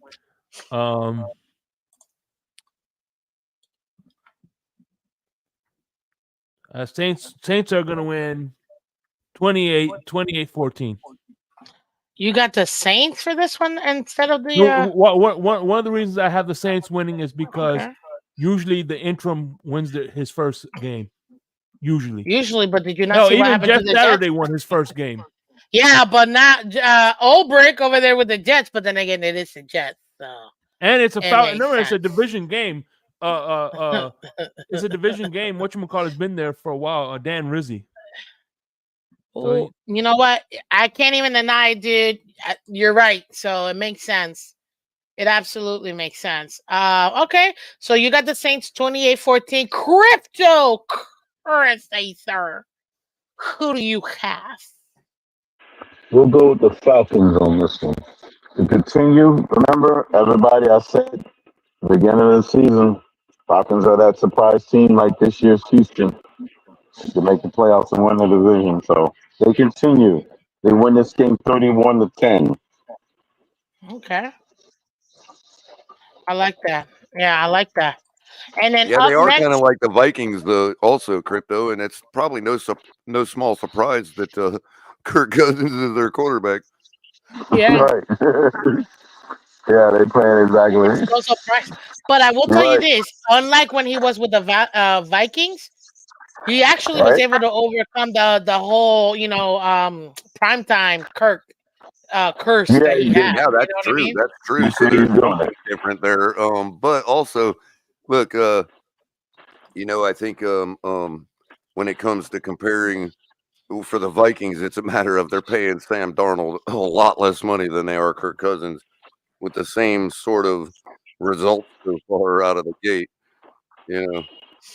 So there's that. I mean, you could say if they are equal, I would take Kirk Cousins' experience over Darnold in the long run, like on a playoff run. And although I would take the salary of Sam Darnold over Kirk Cousins, so I can understand why the Vikings aren't too sore about going sideways. You know what I mean? Yeah, because they still had a decent team. Wasn't. And they also still have their guy that they believe in that got injured. So he's waiting in the wings eventually too. If you think about it, the Rams and the Lions did it first, and now you got Atlanta and the. Well, aren't they happy with JJ his first few performances, even though he got injured? Yeah, they are happy with him. So they are. Yeah, so they're happy to have not paid Kirk Cousins 90 or 100 and something million bucks, you know what I mean, to get what Atlanta's getting. Atlanta needed that. So there you go. That's why they look so much like each other. Exactly. They just got injured. So he got injured. So that's the only problem. What's up, Sal? Welcome, Dolphinaticus. Welcome. What's up, Sal? No, this is my Florida Panthers hat, buddy. It's League Wide Wednesday, so I try not to put it's like American flag. No, look. It's I love this hat because it's a little hockey. Yeah, I'm just saying it's interesting. It's just interesting how the association is immediately made. Yeah, that's why I don't even worry about it. It's a fascinating case study on American psychology right now. You know what I mean? For real. No, man, I have to remind people, since my Dolphins can't give me a championship, I got to root for the team that does. And that's the Stanley Cup winning. What the heck is hockey? Never even heard of that before. Is that some form of curling? Yes, it is. They float on water. That's what it is. And then they got a little stage. I mean, if you think about it, it is sort of a form of curling, if you think about it. Kind of. They're both moving a disc across the ice to get it into a certain spot. That is true. And I do love curling. I'm not going to lie. I mean, it's advanced curling. It's advanced curling. That's what it is. I look for it in the Olympics. Scrubbing the ground or freaking brushes so you slide something. So question, Crypto, since you're the semantics guy, okay, and me. He's the semantics you guy? more than me. Well, I'm about to say. Crypto and I, that's why we go at it all the time, because we're both semantics guys. So I know I can ask Crypto this question in particular. Would you say that hockey is advanced curling, or would you say that curling is gentlemen's hockey? See?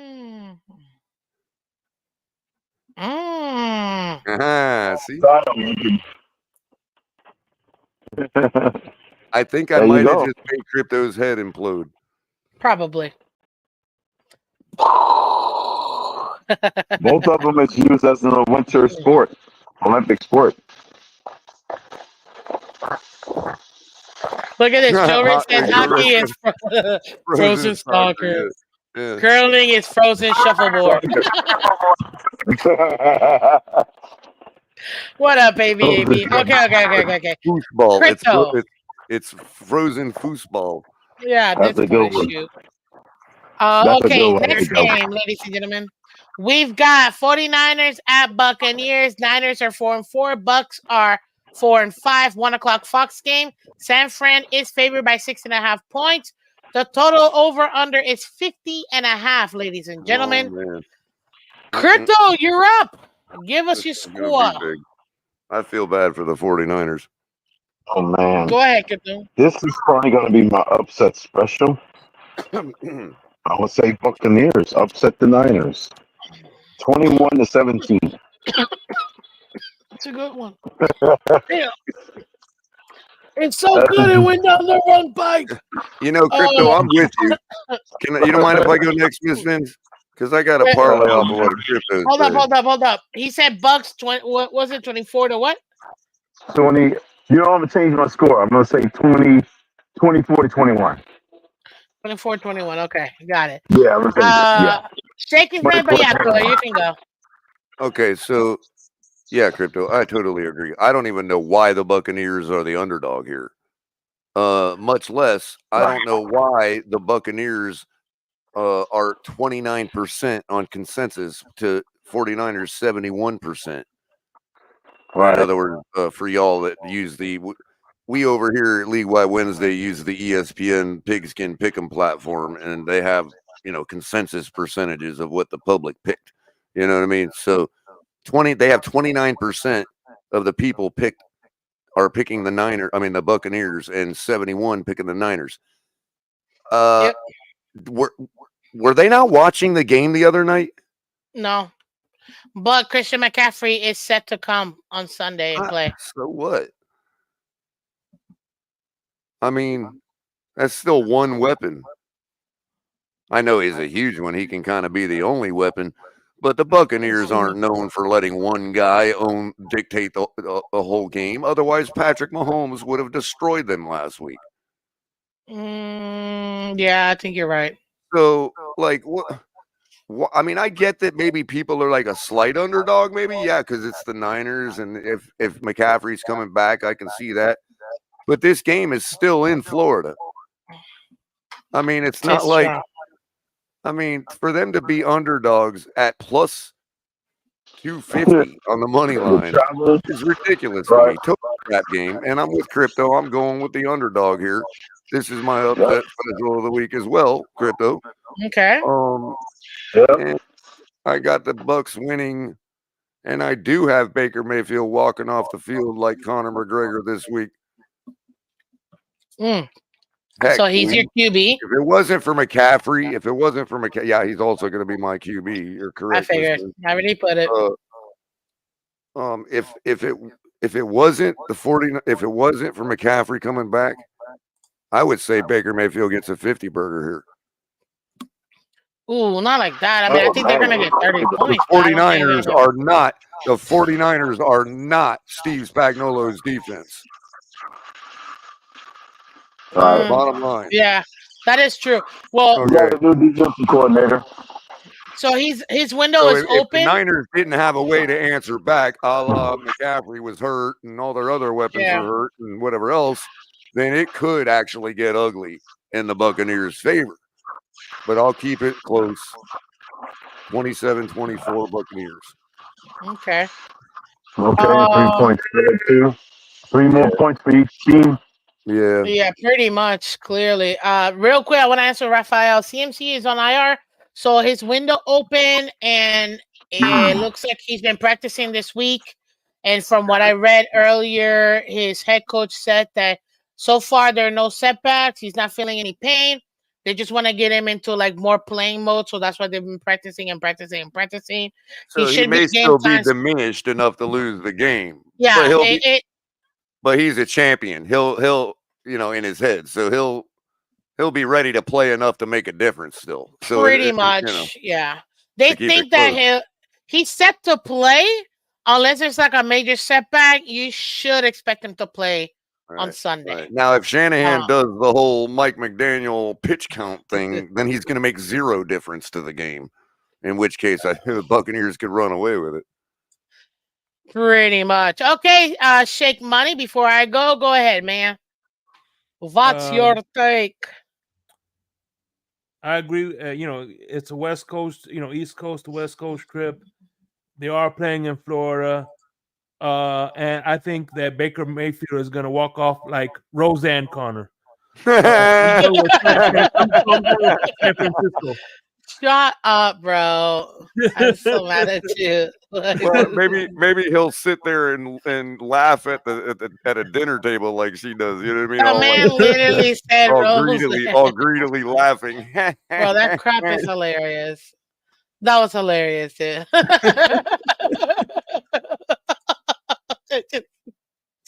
I love you, man. That was too good. Okay, so clearly you're taking the Bucks. 49ers.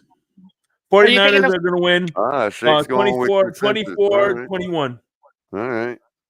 Okay. We got an outlier. Okay, well, you know what? He's got the same score though, like Crypto, 24-21. I myself, I'm going with the Bucks. I think it's gonna be a little bit more scoring, and I got it That's the 31-25. Florida girl. Of course. No. 31 The Shake ain't even going 25. with it. The game is happening like, down the road from Shake, and he ain't going with the Buccaneers. Well, Nah, I stick to Florida. Florida. did, Now, did, somebody said that this game is going to be good. The Steelers did, Commanders game, that's the next game. did the Buccaneers hurt you in some way, Shake? Yes, Maybe. I can't. Can't talk And when about we're it. backstage, I'm gonna grab a dollar and point to where they hurt me. Okay. Oh my God. I can't. Sorry. I am a professional. Okay.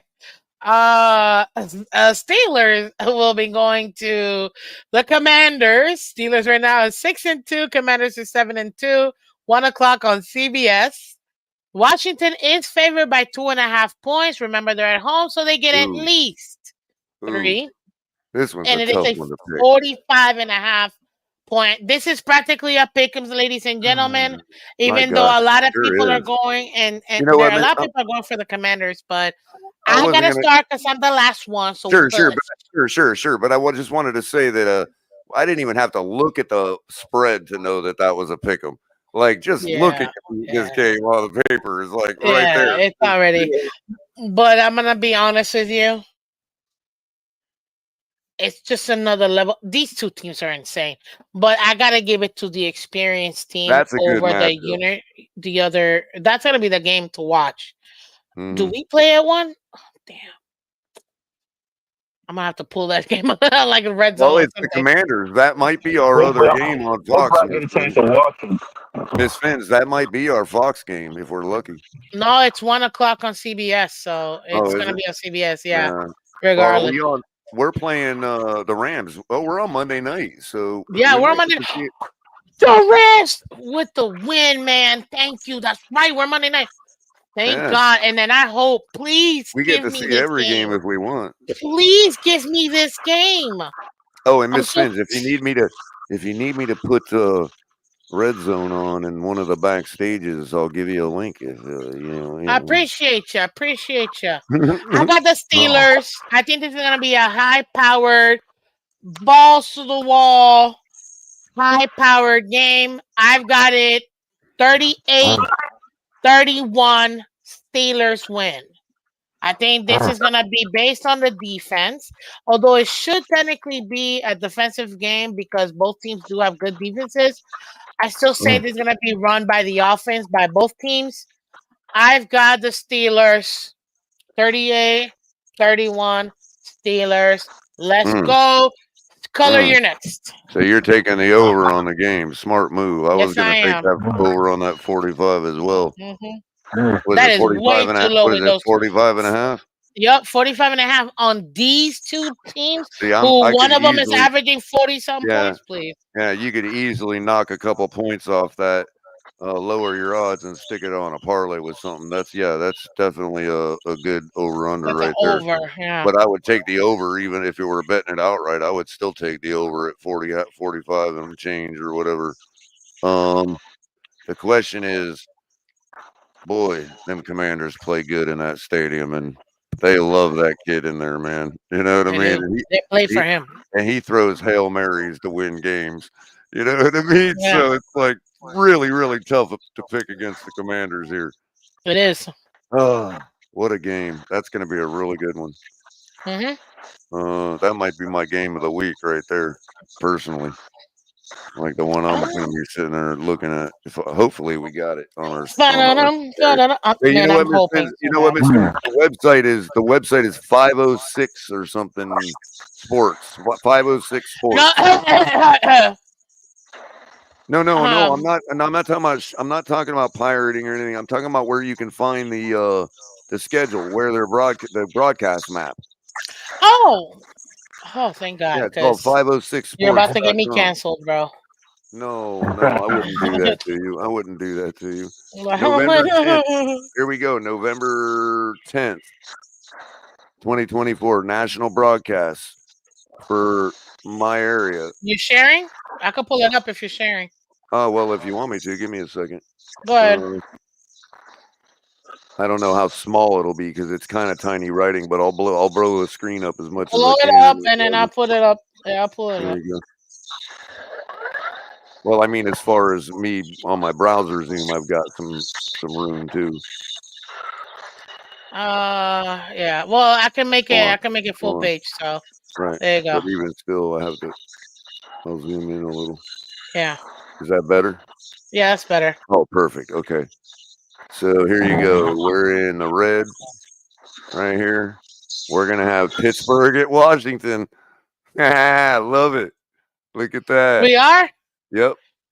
Yes.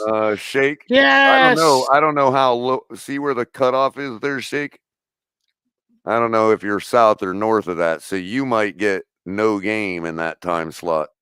Buccaneers would be forcing the blackout. Damn, that sucks. And then CBS late, almost the whole country except for New York and Arizona will be getting Philadelphia at Dallas with Jim Nantz and Tony Romo. Aww. Aaron Jones says, "Can't block out the game of this week." Can you zoom in the Florida map? I was going to say that map looks familiar. Can you zoom in that? Can you zoom in the map real quick? Oh! Can you zoom in the map real quick? What's that? Zoom in. Yeah, let me see if I can zoom in more. You should be able to. It should allow you to like zoom into like 500 or something like that. That would only be a county map.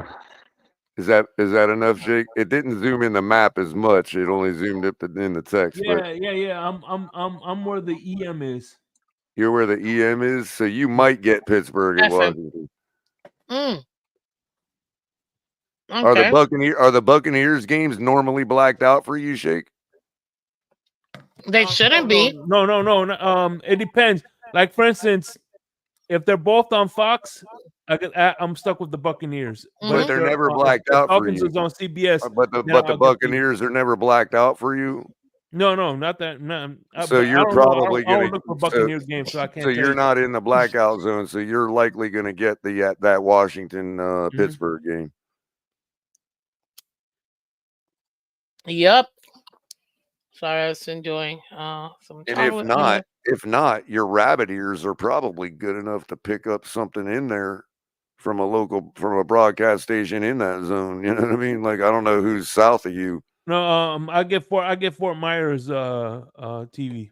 Fort Myers. Okay. I'm a little bit more north, so it sometimes I can't get I have to switch my Fox and I have to switch my CBS. Like I'm not getting the CBS 4 all the time. Right. Well, if it's a really dry day or a dry night, I can get CBS 4, and I've even been able to get WPLG Channel 10. Channel 7 and 10? Forget it. I can't. I gotta get ABC in a different channel, and I gotta get the Fox 29 on Palm Beach. Now, if you're in Boca, you can pick up 4 and 10 and possibly 7 from Boca on rabbit ears. I can't. So you get Channel 29, you get Fox 29 from West Palm, really? Yeah, Channel 7 is hard to get, man. That's crazy. I gotta tweak it every single time. That's crazy that you guys get us in that zone. But I am more west, so I don't know. Maybe right. Closer to Parkland area. Well, I am more west. As far as west goes, not like north and south. Well, I am more west. Right. We'll see. Yeah. Okay, bro. So who you picking? Steelers or Commanders? I'm gonna 67 years ago. I'm gonna go low scoring game. Tomlin makes him look like the rookie look like a rookie. I'm gonna say 17 to 14. Okay. But who Steelers? Steelers, yeah. Okay. Crypto, because Color's taking forever. Because we gotta get through. We still got I know 8 more games. So you talk so much, Color. These guests. I got the Commanders. Commanders. Okay, commies. Yeah. These guests are slow, Miss Phins. It's their fault. Go ahead. Go ahead. What's your score, bro?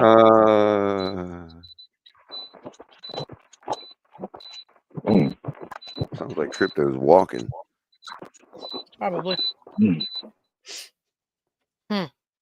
We don't give over under is 45.5. Washington is favored by 2.5 points. He said his score is to whom? Sounds Color like while he's thinking of the score. No, the score. I gave the score. I didn't hear you. 31-28. 31-28. That's a good score.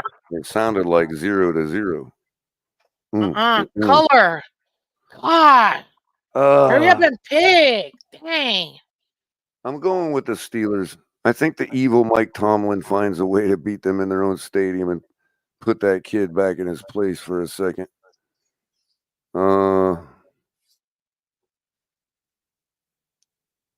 23-21. Steelerman. The Steelerman. The Steelers. Okay.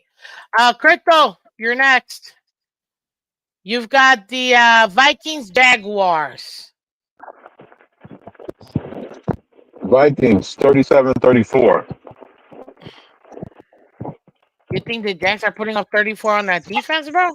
Why not? That's an outlier. Ooh. No, not only that, but Brian Flores, it's evident that he's doing something in the fourth quarter to ease up. And a lot of teams are putting up a couple scores on his defense in the fourth quarter. If you look, if you actually, go look at the box scores of all their games. 'Tis true. Okay. Shake, what do you got? Vikings are. I got Vikings winning.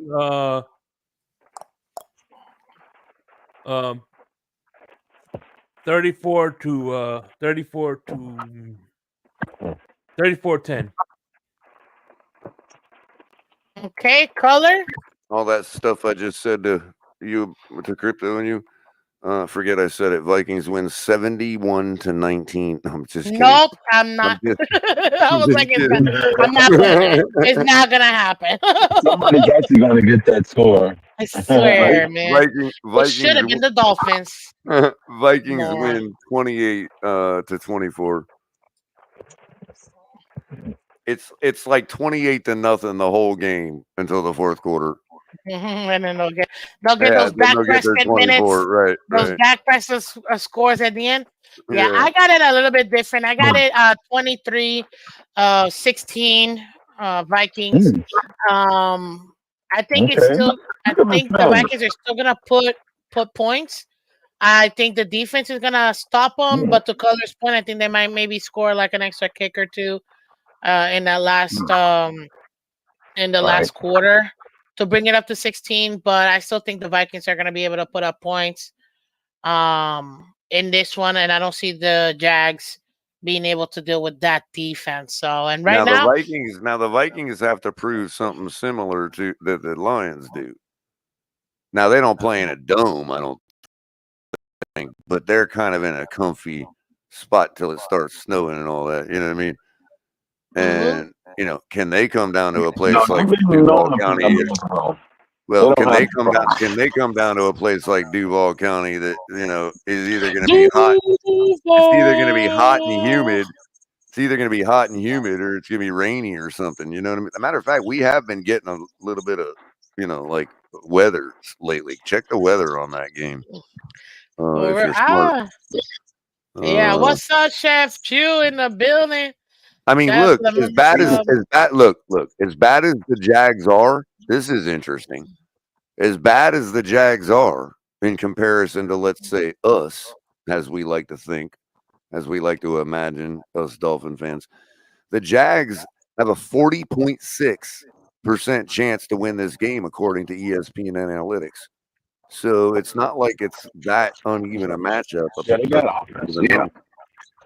Yeah, that's what I said. It's gonna be a shootout. Next game should be really easy. Game time weather is going to be partly sunny and 74, so perfect football weather in North Florida. Yeah. Next game, ladies and gentlemen, Titans at Chargers. Titans 2-6. Chargers 5-3. Chargers are favored by 7.5. Total over under 38.5. That is ridiculous. I've got the Chargers winning this game. I don't trust the Titans for nothing. And I got them putting up 25-12.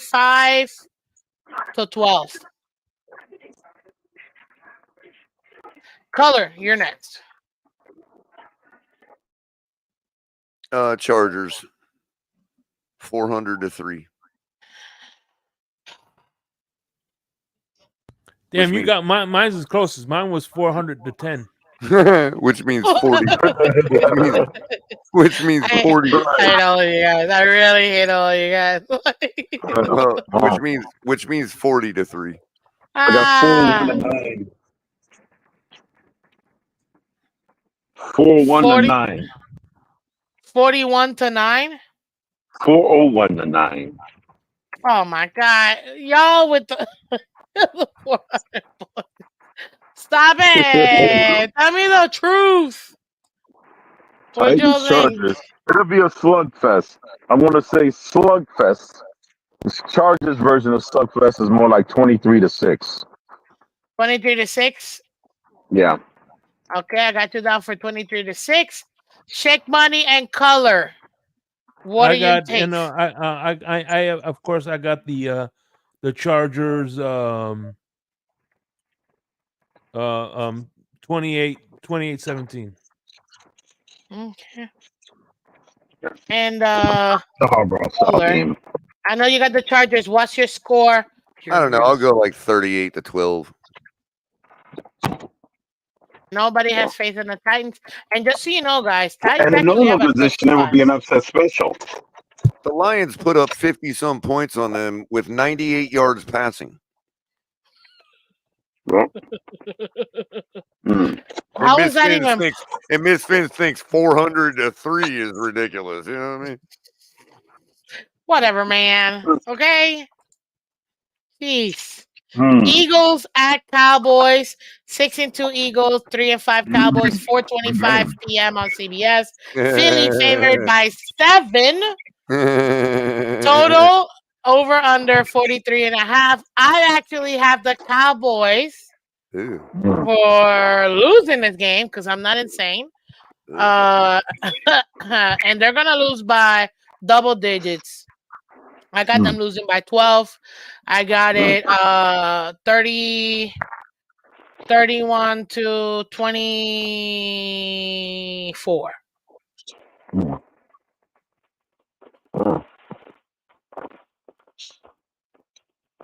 Eagles. Color? Well, poor Jerry Jones, but not poor Jerry Jones. They lose at home again. Mike McCarthy gets closer and closer to getting canned. Dak Prescott is a joke. And the Eagles win this game 23-16. 23-16. Damn, only 16 points. I think they'll put up more points than that. But Shake, Crypto, what y'all got? I say that Saquon Barkley, he actually outdo himself, and he does a cartwheel over a guy. And this time he does a cartwheel into the end zone. While the guy is guiding him at the 5-yard line, he does a cartwheel this time. Is that a cartwheel with a handspring, or does he not even use his hands and he just flips over a cartwheel? Actually, I had him doing a backups. I had him doing a backflip on a player while he's evading. You know, instead of hurdling, he's gonna do backflip this time. He's gonna do a full backflip. There you go. He's gonna be like turn around, backflip on him, and then score the touchdown. That's what I got about. What about a triple Lutz? Dude, that'd be tough, though. A no-handed cartwheel is called a Barani. That's what they call a Barani in gymnastics. But he's probably going to do a Barani. Well, I mean, the only problem I have with the cartwheel is that if he ends up falling, it might put him at a disadvantage with the ball. Joe's So throwing his skateboard moves. He's like, he needs to do a McTwist. for real. Okay, Color, what you got? 720, brah. There we go. Yep. I'm telling you. Listen, one of my favorite video games of all time is Dave Mirra Freestyle BMX 3 on Xbox. Oh, yeah, BMX game. I Okay. love that game. I Oh, love BMX. Xbox. There we The go. original That's what we're talking about. on 360. Let's go. Yeah, my favorite game is original game growing up, Zelda. Zelda? Oh, yeah. Oops, my bad, Miss Fancy. Road Rage. If I was gonna go Sega Genesis, if I'm going like childhood, I'm going Sega Genesis. And it's gonna Sega be Road Rage. Genesis was no better game than NBA Jams on Sega Genesis. Hey, I had it too. I had NBA Jams and Actually, I had Madden too. my favorite Sega Genesis game was I had two: Sonic the Hedgehog, the first That's one, what I was going to say. and Sonic Streets of is my Rage favorite. 2. Had them. Yeah. I got Streets of Rage 'em. 2 was another one. Have you guys? Okay, we're about Mine to. was Alien Syndrome. Ooh, that's good. Okay, we're about to go on a tangent because I can see myself going there. I need the two of you to hurry up and answer this. Shake and Crypto. Who you got? Eagles, Cowboys? Because I'm about to ask you guys a question. All right, Real I'm quick gonna for our say last intermission. Eagles 31-14. Okay, and Crypto. And I got Eagles 35-12. Okay, perfect. Do you guys know what the Panasonic 3DO is? Yeah, I've heard of it. You've heard of it. 3DO, yes. Yeah. Okay. So a Panasonic 3DO is actually the first game console ever to utilize a CD disc. Not everybody had this. And that was before PlayStation disc. Yes, definitely before PlayStation. It was the very first one to actually have like a CD disc. And the Panasonic 3DO, they had this game called Night Trap. They also had Who Shot Roger Rabbit. Love that game. But this game, Night Trap, ready to fight you, Night Trap. Yo, when you talk about how you have realistic games that look like real people, that was actually the first game that had realistic people. It was still, I want to say 8-bit because it wasn't. It was probably more like 32 to maybe 68. But it actually used people where it really made them look like themselves versus, I'm telling you, this technology was way advanced than what any other console had. Hence why not a lot of people had this console. But Night Trap, one of the greatest freaking games of all time. And another game that was great too was Jurassic Park. Because whenever you put that game and you had the Velociraptors, bro, and you're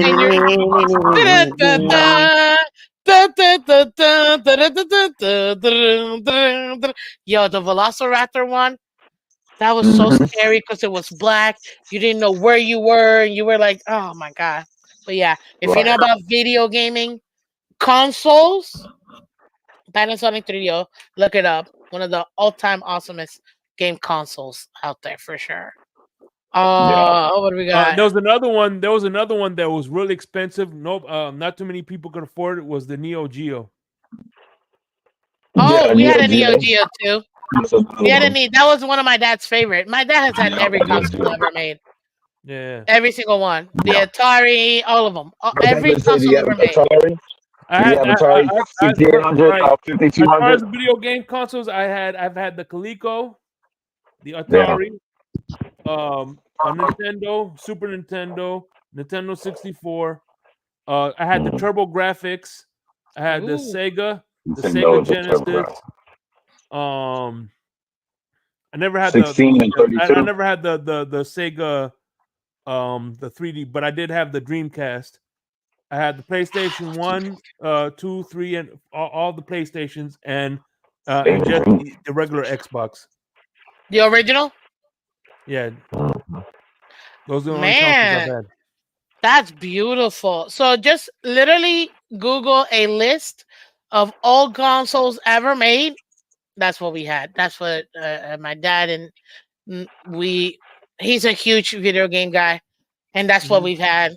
Everything, everything you mentioned, plus add the Nintendo Virtual Boy. You got the again the Panasonic 3DO, the Wii. We got The it. Neo We had Geo. the original Xbox with the and then the Xbox 360 with the Kinect and all that stuff.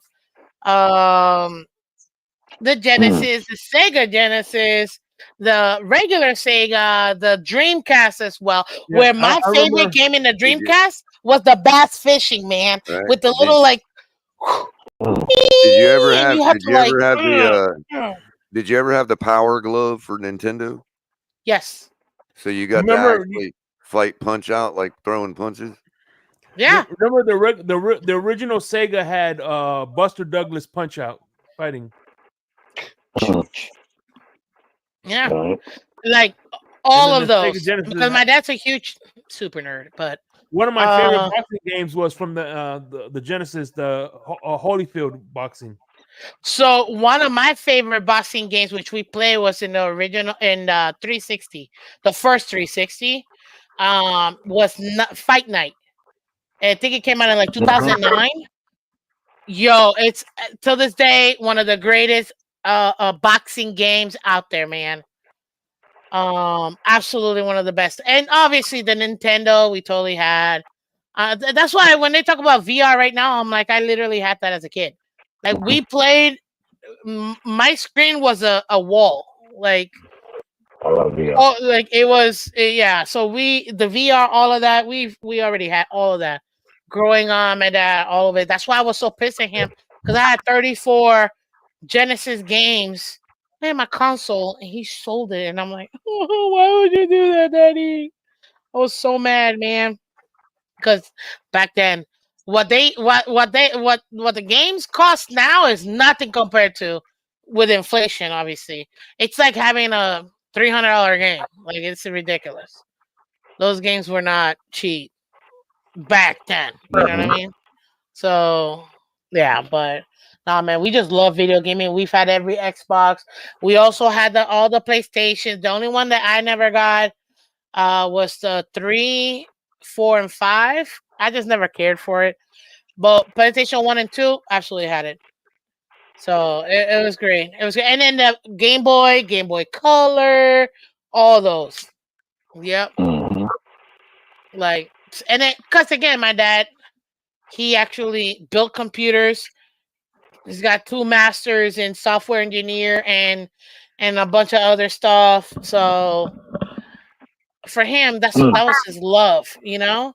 And then obviously playing video games. And actually, he was a surfer, skater. He did also the head of his rock band. He did a lot. I love my daddy. Anyways, moving on. And that is your commercial. Let's go back to our regularly scheduled broadcasting. Ladies and gentlemen, only by Wednesdays with Crypto and Shake Money from the Phins. Okay, thank you so much, guys, for coming through. Next game, Jets Cardinals. Will the Jets get another victory? Crypto? Shake? I'm going Cardinals. 34-21. Damn, that's a heartbreaker. I'm going much lower score. Much lower score. I'm going to say 28-24 Cardinals. Aaron Jones. I'm just gonna say this once. Now we try to keep it, PG-13. That's not really helpful. So let's I'm gonna have to delete your comment, but just keep it lighter. We don't mind debates. You know what I mean? You can consider me as your debate host, but let's keep it clean. That's all. Because kids do watch this show, even though technically maybe they shouldn't, but they do. So, they should. Everything's good. Sega Genesis is my favorite all-time console growing up because of the Sonic headshot. There you go. Everybody loves it. That's a classic, most iconic game of all game systems. Is it? Because I thought it would be Mario Brothers. Yeah, Mario. You're right. Mario, then Sonic, a close second. Yeah. Yeah, because Mario. Remember, the original Donkey Kong for Atari. It was Mario that was saving the princess. Yeah, exactly. Have you all ever heard of Mario Restaurant? I feel like I have, but I'm not sure. No, you've heard of Sonic's. Yeah. Yeah. Sonic had a restaurant, but Mario don't have theirs. Is there a company you call up for technical support or customer support that when they put you on hold, it's playing Mario music?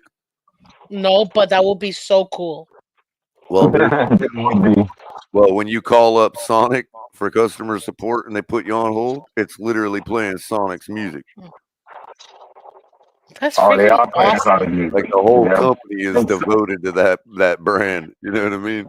It makes sense. Sega's huge. Yeah, but Sonic is Sega. Awesome. The people that make the soundtrack to it is awesome. Like when you're on hold, all you hear is it's crazy. Oh, that's funny. And you know what? I guess if you take a look at it, if you had to subscribe one character to each console, you've got Master Chief for Xbox, you've got Mario Brothers for Nintendo, you've got Sonic for Sega, or some people might say Pac-Man, but really it's either or. Would be like Atari or just because it's Namco. Pac-Man is Atari. Namco. Wasn't it Namco? Yeah. It's Namco. Pac-Man is Namco. So that's how you would. Atari, I would say Breakout, Super Breakout. And Pitfall was another one of my favorites. You gotta pick a character. I'm saying if you have to pick a character that represents each console, then Pac-Man is definitely Atari. Namco. Mm-hmm. Yeah, it's Namco. But it was big on the Atari systems, like Atari 2016. Yeah, they made a lot of games. Yeah. Bandai made Frogger. Oh yeah. Hey, I tell you what, one of my favorite computer games was Where in the World was Carmen Sandiego. Yo, me too. I love that game. Figure out where in the world you were. To be honest with you, never. I could never figure it out. Like I never knew that woman got around. That's all I know. The game show, where is Carmen Sandiego? Lynn Sigmund. She played the lady on Lean on Me. Yeah, the main detective. Yeah. Mm-hmm. Yeah. She played. That's who that was. Yeah, the police chief. Lean on Me. Yeah. Mm-hmm. Oh, look at you, gentlemen, knowing all that. Okay, I see you. I know all of you guys are big softies. That's exactly what you are. ABAB says WWF on Sega was good too. Yeah, that's a good one too. I used to love playing with Razor Ramon. Hey, look at this. Do you guys remember Quarterback Club before Madden? Oh yeah. Yep, I remember Quarterback Club. In 1997, Jimmy Johnson had a football game. I had the original on my Dreamcast. I'm not sorry, on my Genesis. I had the original Madden. Oh, Quarterback Club in the arcade was awesome, man. That was a really good game, Quarterback Club. I remember that one. What about Blitz? Blitz was a good one too. Yeah. Blitz, dude, that original Xbox. Awesome game. Absolutely awesome game. Oh, wait, did you guys ever play the game? Oh snap. It was like Breakers or something like that. It was football, but it was like animated football. I don't know. It was weird, but it was an awesome game. Backbreakers, or something like that. I think it was called. I think that was in the original Backyard Xbox too. football? Was it backyard football? It could be backyard football. I don't know. I just know it was awesome. It's a great football game. Crypto Color. I don't know if it was awesome or not. I'll tell you what is awesome though, Miss Phins, is this peanut butter and jelly sandwich I'm having. I'm having some Nutella, so you enjoy your peanut butter. Ooh, maybe, man, I wish I had some Nutella to add to my peanut butter and jelly sandwich. This show is not sponsored by Nutella, but if Nutella feels free to want to sponsor Ms. Phins, anyway, please hit the email below. Thank you so much. Tell me.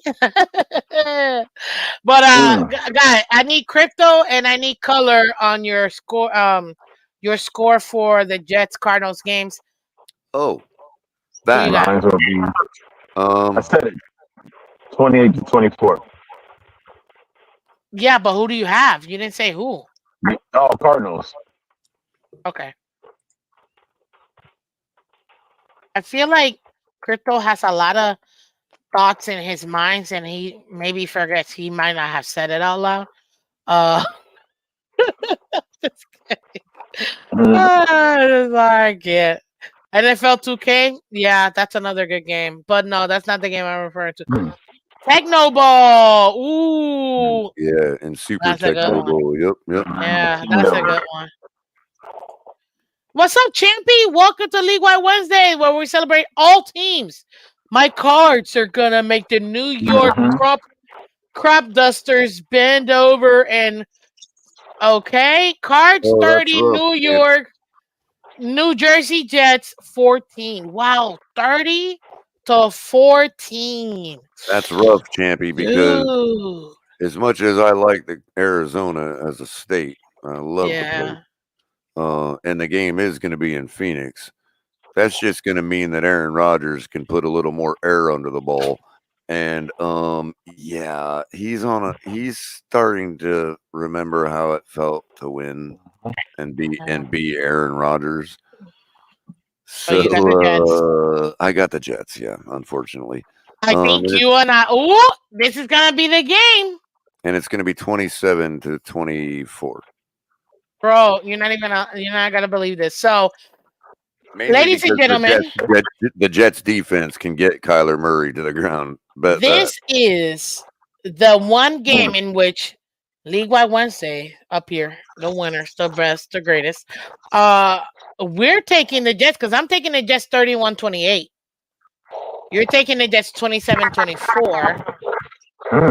Shake is taking the Cardinals 34-31, and Crypto is taking the Cardinals 28-24. So this one, it's gonna be a fun game. Let's see which team wins this game. I am a St. Louis Cardinals baseball fan. So, but sorry, Champy, I got to pick against. Yeah, I'm picking 3-point victories for the other team, and we picking 4-point victories for the other team. He says Trey McBride is going to cause all kinds of troubles for the Jets. Could be. It could be. But I don't think that he will. Not as much as you might think, dude. Not with the way. If they do what they did last game in this game, the Jets, I mean, yeah, they're definitely going to go on a nice win streak. What does this mean, Arizona off? What does that mean, Color? Because I meant to ask you this. What does it mean, what? Arizona off on ESPN. I don't know where you're seeing that. Right here, look at the channel. It says off. Arizona off instead of like plus or minus or who's got the over. I'm not really sure. First time for everything, ladies and gentlemen. That's your 425 game on CBS. I've never heard it. I mean, maybe that might be something ESPN uses to mean even or something, or I don't know. No, I've seen them use even, but I guess. See how it says DE or Deech. Wait, go back to the other game. Oh, I see. It's the over under, but they don't have the spread, I guess, for that game. Weird, but it's okay, guys. We're almost done, gentlemen. Let's get this going. We've got Lions at Texans. I like the Lions. I like the Texans. 6-3 Tex versus 7-1 Lions.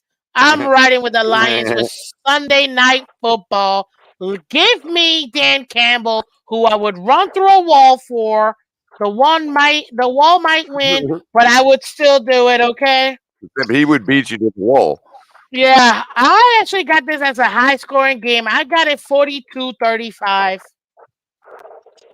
Texans. I'm taking the way over on this one. Detroit is set to win 3.5, or I guess and the over/under is 48.5. Jake, what do you got? Color, what do you got? Crypto, what do you got? I got Texans 28 no 34 31 21. That is why you fail. 31. 21. Oh, 31-21. Okay. Crypto and Color. Campy Simmons fan, salute to you and your channel. I sub. Thank you, sir. Much appreciated. You can find Miss Finch regularly scheduled broadcasting Monday through Friday, 8 a.m. Eastern, every Monday to Friday, where I go over NFL, Dolphins, and a bunch of other stuff. And every Wednesday night, as tonight, you can find myself and my co-host, Mr. Color Commentary from League Wide Wednesdays from the Phins Tailgate on League Wide Wednesday. And tonight, we got our special guest, Shake Money and Crypto. Thank you so much for coming through. Yes. Yeah. Okie dokie. Who am I missing? Man, Color, hurry up. And Crypto. You're the one that did the whole reset. I said, well, I'll go with the score, 3-point margin for the Texans. 28-25. It's a good one. It's a good one. What you got? You taking the Lions with me, or you taking the Texans? Who did Crypto pick? Texans. Oh, so this is a straight up heads up 2-2. Wednesday insomnia battle on this one, yeah, because I'm taking the Lions. Let's go. Taking the Texans. Yeah, I'm taking the Lions here, rolling through another faker. Like 48-24.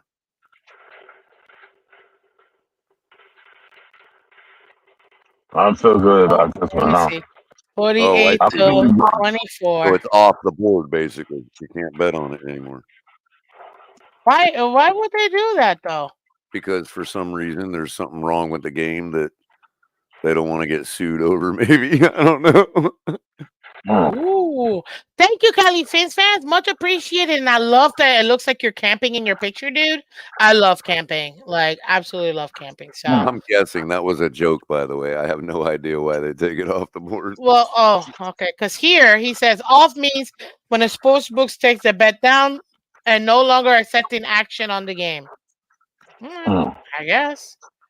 There's something maybe I've always imagined that there's something that makes it not fair anymore or something. I don't know. Okay, and that was your Sunday night game, and ladies and gentlemen, maybe the regulators determine that. The game of the week. We've got your Cleveland Browns, your Green Bay Packers, your Las Vegas Raiders, and your Seattle Seahawks all are on the bye this upcoming week, leaving for the Monday Night Football game. The Miami Dolphins will be traveling to the Los Angeles Rams, who are currently 4-4. Miami is trying to save their season at 2-6. This will be at 8:15 p.m. on ESPN. And the Rams are favored by 1. Over under 50.5 points. Gentlemen. And, I want to point out that so far, Crypto and I have yet to see a winning Dolphin team. Travel and home. Damn. You both are going to be in LA? Oh, no, I ain't going to go there, but Crypto will be there. Hey, Crypto, represent. Boots on the ground. Boots on the ground. Okay, sir. Tell us, Crypto, since you're going to be boots on the ground, we want to hear from you first. What you got on this game? Boots on the ground. I think, unfortunately, we get the hat trick here. We lost by 1 point against the Cardinals. We lost by 3 against Bills. So the trifecta means we lose by 2 points to the Rams. So we lose by our average over the last 2 weeks.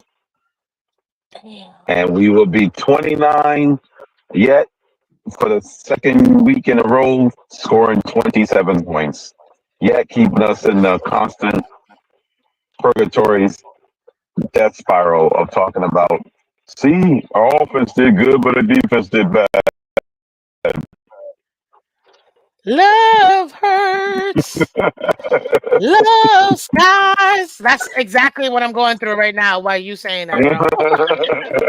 Love you. I can't.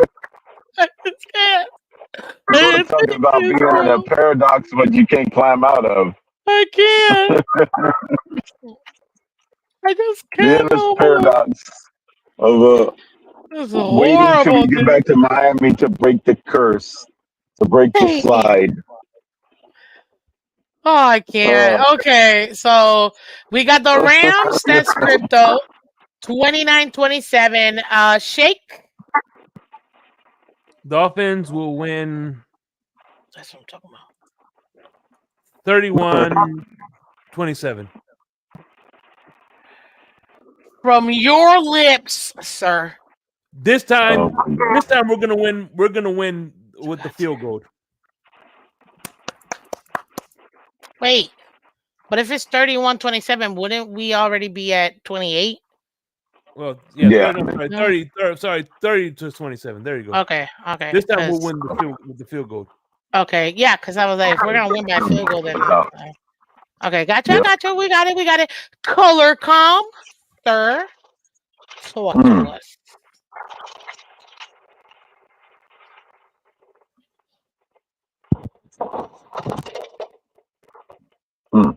Bueller. Color.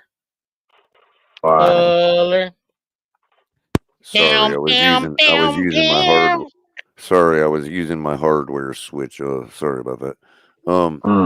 So the Rams are favored by 1 at home, which means they're actually 2-point underdogs.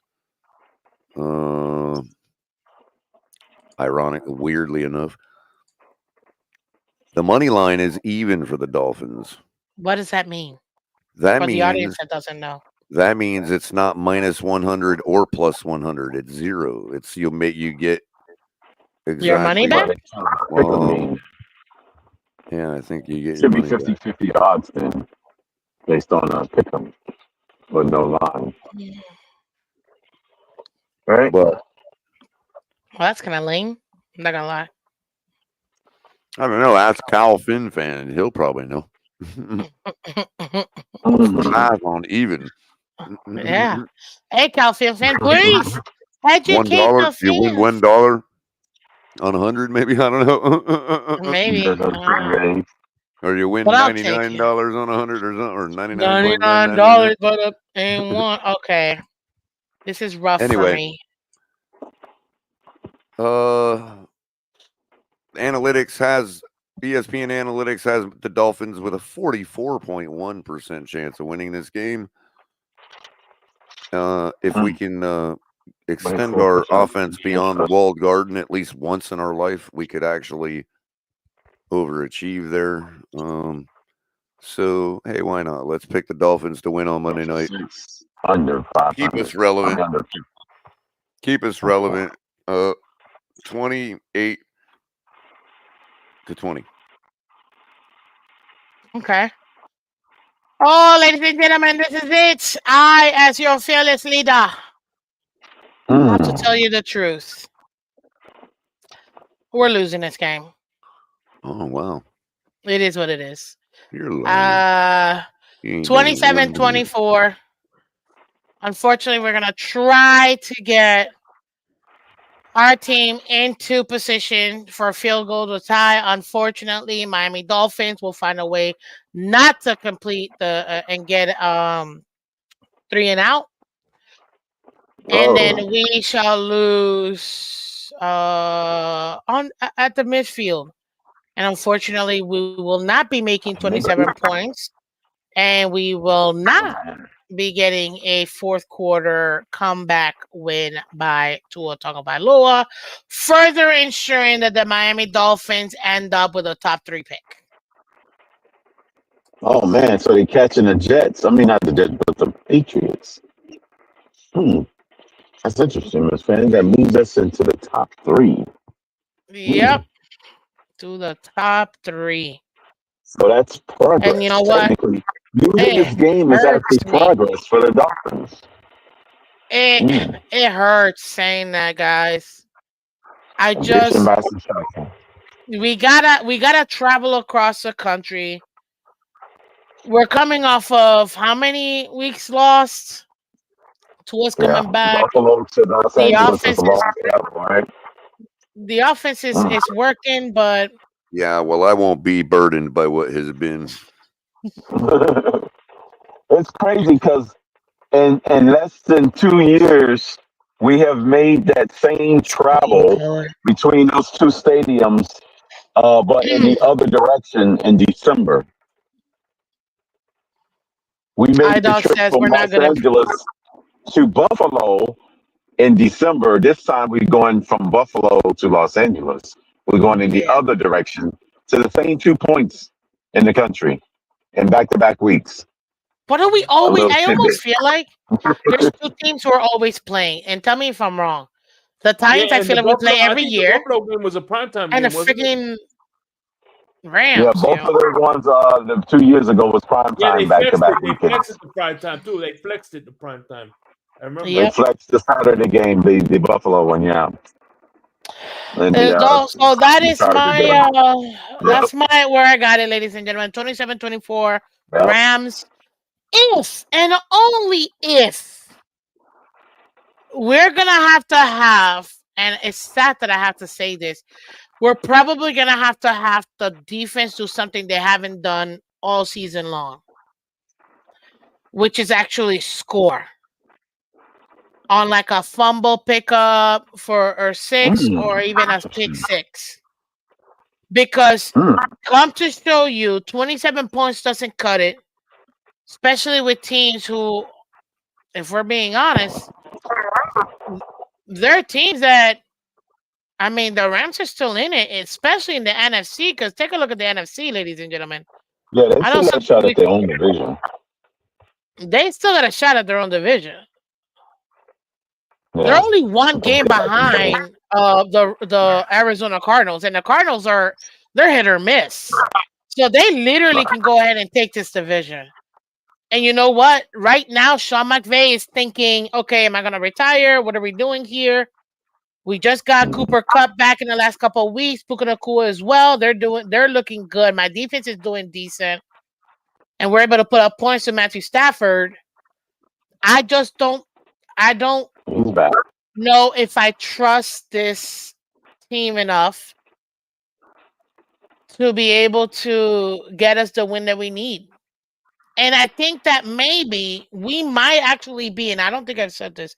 Well, I haven't said it publicly. I've said it privately. I had a conversation with a friend of mine. And I said, right now, the Miami Dolphins are exactly where they needed to be in 2019. Because we have the right head coach to do it. Yes, you heard me, 2019. We've got the right head coach to do it.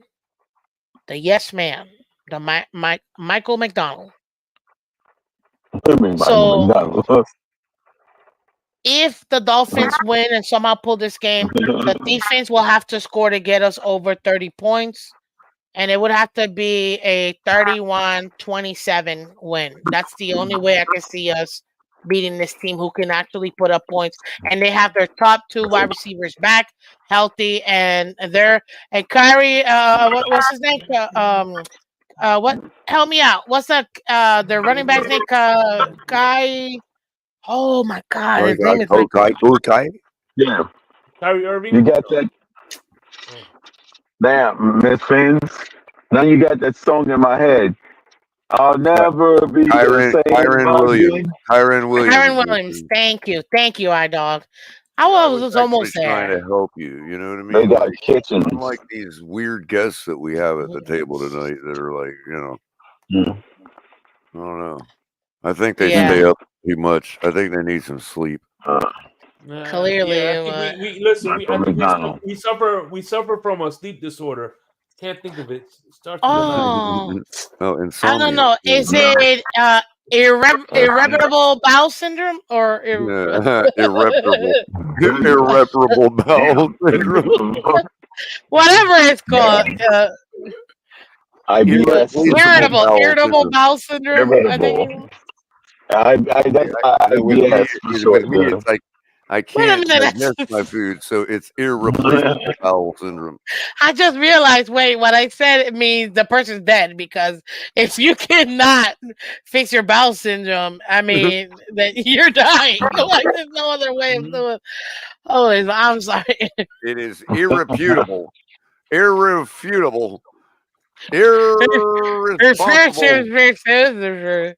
Bowel syndrome. Bowel syndrome. Oh, dang it, man! This I can't. We're having a little inconceivable. Inconceivable. There you go. So, ladies and gentlemen. So I appreciate. Hey, listen, the TFTG appreciates on behalf of TFTG Crypto and myself. Love the fact that we got to compete against Miss Phins and Wednesdays-Culler. I mean, color commentary. Wednesdays-Culler. Oh, damn, that was funny. You know what's even funnier, though? The fact that we still haven't done our impact players, guys. You can't leave this house without doing your impact player. It'll take us 5 minutes. For the week or for the month? So we're going to explain it to you right now so you know. Color, explain. Okay, so this player, we're going to pick a player from each position across the whole league that you think will be the most impact on their team this week. That will help with the win. And come up with the win. We have decided over the last few seasons that we add that, because before we used to do it, well, they don't necessarily have to win, but we do it where, they have to get the win. But they have to be the reason why their team wins. Like, they have to have the most impactful performance on the game across the league at each position, starting with quarterback. So I'll give you. There you go. I think a lot of times it's easy to pick a guy that you think this team can't win without this guy. That's a good choice a lot of the times. So I'm going to go ahead and go with quarterback here. And I have a couple that I thought of. I won't spoil anybody else's thoughts by telling you who they were, but I'm going to go with, finally, Russell Wilson has to be the most important player on his team if the Steelers are going to win their game against the Commies. And so I'm going with Russell Wilson, the most impactful quarterback for this week. You see how that works? That's a good one right there. Okay, who's your running back? Who's your wide receiver, tight end, and defense? Oh, you want me to give all of them at once? Okay. Just give all of them so we can get it out. Running back, obviously, Joe Mixon. No, I'm just kidding. Actually, it might be Joe Mixon this week. If the Texans are going to win their game, they're going to need another top-notch performance from Mr. Mixon. And wide receiver, I'll go, once again, Garrett Wilson, who will not fail me. And tight end, I will go Cade Otton. You mean Otto from Tampa Bay? From the Book of His name is Otto. Otton, Cade Otton. No, it's Otto. O-T-T-O. O-T-T-O-N. Go look at it again. It's O-T-T-O-N. Whatever, he's getting Otto here. So Okay. As long as it's the tight end for the Buccaneers, that's who I'm picking. I know who it is. For my tight end, Who do I got left? Running back? Did I already pick running No, back? you already picked running back. You got defense, Yeah. which is always Dolphins. And who's your Yeah, second we all defense? okay. So we all pick the Dolphins. We pick 2 defenses every week because we all love our defense so much, and we need it so much to win that we all pick the Dolphins. So you get that right out of the gate. That's your first defensive pick by default. And my second defensive pick is the Jets. Ooh, the Jets. Okay. I see you, sir. I see you. So, did you guys get it? Did you understand? Yeah. I got my Okay. quarterback. I got Go it. ahead. Can I go my? Yeah, go My ahead. quarterback is gonna be Tua Tagovailoa. Okay. A common one around here. Yeah. Yeah. Mm-hmm. My running back is going to be my running back is going to be Derrick Henry. My tight end is going to be Dalton Kincaid. Okay. And my defenses is going to be the 49ers and the Steelers. So he's you're not picking. Okay. Dolphin pick. Huh? 49ers and Steelers. Okay, yeah, that's good. I picked the 49ers to win. None of us have ever picked a different defense for our second defense. I know, that's weird. Besides the Dolphins. But I'll take it. I'll allow it. And I know you said Derrick Henry. Who was your wide receiver? You didn't give me a wide receiver. The wide receiver. Wide receiver. I'm going to say. I'm looking at the list here. Justin Jefferson. Ooh, that's a good one. Good one. That's a good one. Chris, so you got your guys? Yeah. So who's your QB? Your most impactful QB out of all 32 QBs to be able to get that team win? Justin Herbert. I'm going to go, since it's a rematch, I'm going to go with Lamar. Okay. All right. As the most impactful, he will be instrumental in them. Not only will he dribble the ball this time and throw a touchdown, he will do a crossover. And then do a hook shot and throw a touchdown. Oh, we're doing hook shot? Hey, real quick. Hey, you remember, Arnold, real quick, do you remember back in the 90s, it was around 92, 91, when Magic Johnson, I know. it was Larry Bird and Michael Jordan would do these commercials. All right, I'm going to shoot it from off the board. I remember that. Oh, I saw it on YouTube. Yeah, I saw it on YouTube. Off the Empire State Building. I remember all that, yeah. Expanding in every commercial. It was getting more complex like every commercial. I wish they had commercials like that nowadays, man. I know. Those were some really good commercials. Like, those honestly. were some good ones. That was a good one. Yeah, so Lamar's definitely getting that. Nothing but net. Right. Remember Shaker would always do off that, off the other. Nothing but net. Yeah, he's getting that. Who you got? I think let's see, we're gonna go running back. I would use that King, but I'm gonna go that because he's gonna be more passing efficiency to get him over the hump. So my running back this week, I'm gonna go with James Cook for the Bills. Oh, okay, that's a good one. But getting touchdowns and getting them back, and that's more balanced attack. I'll say that. Okay. And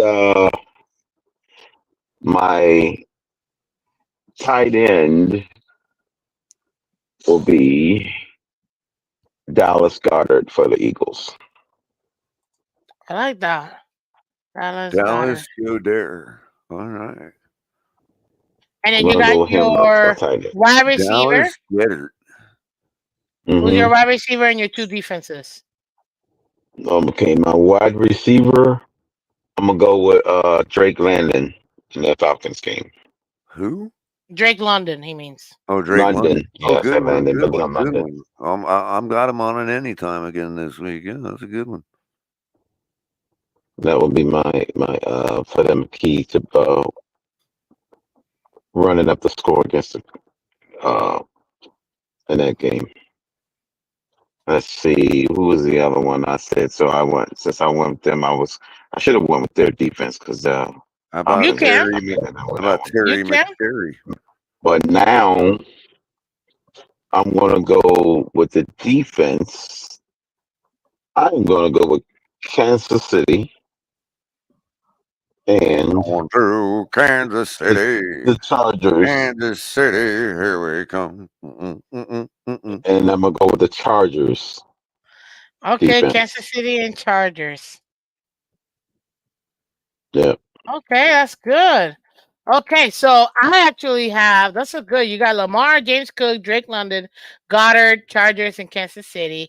Shea got Tua, Derrick Henry, Justin Jefferson, Kincaid, 49ers, and the Steelers. Color has Russell Wilson, Joe Mixon, Garrett Wilson, Otto, whatever, Dolphins and Jets. And then I actually have Baker Mayfield as my quarterback, as my running back. I was having really hard time picking a running back because in this. I like the Baker Mayfield because it's going to be on him to win that game. Oh, I agree 100%. I think if he doesn't go off. Oh, so remember I told you guys I didn't want to tell you who my other quarterback choices were. I was really torn between him and who did I pick again? Russell Wilson. Russell Wilson. Yeah, Baker Mayfield was my first chalky thought. You know what I mean? Yep. Yeah, I think it's going to be pretty good. That team is thriving totally on Baker Mayfield's heart right now. I agree. And they're not actually that bad. Like we're going on that. As my wide receiver, I got Tank Dell. I think Tank Dell will have to play the best game of his life to get as many points for his quarterback. Because if he doesn't ball out, I don't see how the Texans beat Detroit, in my opinion, for Sunday Night Football. And I know he's the Tank Dell. I know he's the second receiver right now because of the injury, but I still, to me, he has to be the one to step up to be the difference maker for them. My running back, give me a minute on that. For my tight end. The what? Oh, can I change my receiver? You said Diggs is hurt? Diggs, Diggs is out. Did you not know that? Diggs is on IR. Oh, okay. So Tank Dell has been racing. Who do you want? Amari Cooper. Nah, man, that's BS. But fine. Y'all pick Buffalo Bills. Amari Cooper, fine. I got Mike Gesicki as my tight end. Yes, I said it. Because he's gonna have to ball out again and give them 2 more tutties if they want any chance of beating Baltimore Ravens. Okay. I got the Dolphins defense, of course, and then I actually have the Broncos defense. I think if the Broncos don't come out here and really focus on stopping Kansas City, they're gonna get run over, in my opinion. And I know that what's his name? The head coach, Sean Payton. Sean Payton, thank you. I know Sean Payton loves defense. Obviously, he's an offensive guru, but he loves defense. Hey, can I change my receiver back? Mother. Garrett Wilson. Make up your mind right now. Buffalo can win in other ways. The Jets can't win without Garrett Wilson. Fine. Wilson. So I got that. And then for my running back, who's the running back for Can I change my running back, Miss? Najee Harris? Shut the. I got Najee Harris out of the Steelers. So there you go, ladies and gentlemen. All right, no more changes. Locked in. Boys and girls, it is locked in. But you know what? I kind of regret it now because why? Because you see, what happens is, look, I did some math here about the Steelers, whatever. The Steelers. Right. I thought the Steelers were going to win, but then I remembered the last time the Steelers went against Noah Igbenogany. What happened? Oh my God. There you Are go. you for real, bro? Oh, Jake, I forgot too. Real, bro? He's for You real. being, Hey, you being for that real. serious right now? single-handedly won us There that you game. go. I mean, I'm not gonna lie. You There are you go. right. Kept Noah moving my boy. literally single-handedly won us that game. Mm-hmm. Ain't no Exactly. lies told with that one. That is 1000% true. He's the reason why So we made the playoffs that year. We don't make okay. the playoffs without that game. All right. Well, we got it locked in, ladies and gentlemen. That's week 10. Holy Damn. smokes. Week I know. 10. Can you believe it? There we go. This has been a Amazing how fast this phenomenal season is going. league-wide Wednesdays with myself, Miss Phins, and my co-host, Mr. Color Commentary, with our special guest tonight, Shake Money and Crypto They certainly from are the Phins special. tailgate. They are definitely special. Gentlemen, give us your final thoughts. Shake Money, if you want to go ahead and go first. Talk to man, us. Tell the people know where they can find you. we appreciate you as always. You can find me on Larry K and on the Phins Tailgate Network right here. Hold on. Let me see. Right there. Ah, Yeah. ooh. See that one? See that one in the top right hand corner? That's me. Wait. Go up, bro. I can't see it. It's kind of like half. There you go. I didn't say get naked either, but I get it. That's beautiful. That's a beautiful t-shirt, dude. Take it off. Take it off. No, not. Nope, no. Let's go. I'm not trying to get hurt by nobody's woman. Trust me. Holy shake. Okie dokie. Crypto, Oh man. what you got? Tell us where they can find you, sir. Oh, you can find me on the Fence Tailgate, Insomnia, late nights, live from time to time on Saturdays into Sunday morning, 12 a.m. Sunday morning. And we might actually do a show prior to tonight. I mean, on this upcoming weekend. Good. Sunday morning live, and then I'll be getting on the plane that morning, Sunday morning, heading out 5-hour west. flight.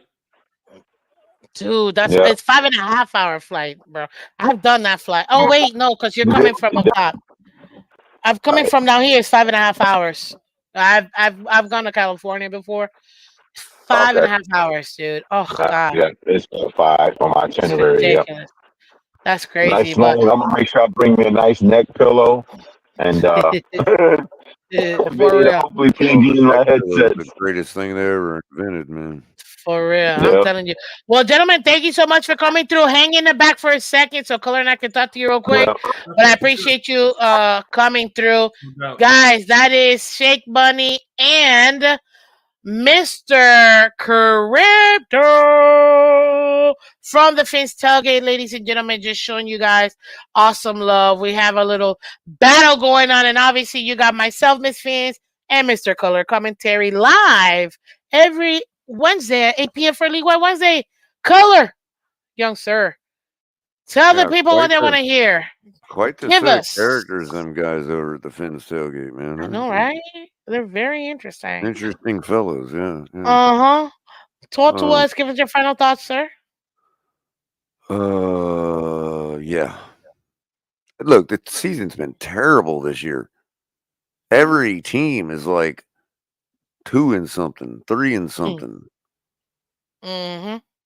You know, like step it up, everybody. Let's make it a season for everybody. Mm-hmm.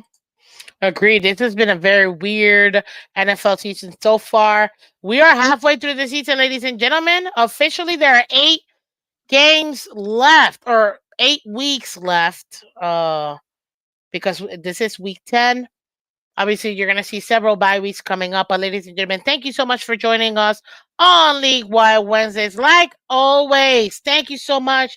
Enjoy your evening. You can catch us every Wednesday at 8 p.m. You could also catch Miss Phins Monday to Friday, 8 a.m. Eastern, every Monday to Friday. And tomorrow morning, we'll be doing our mid-season review. So come stay tuned. Thank you. Thank you so much. Take care.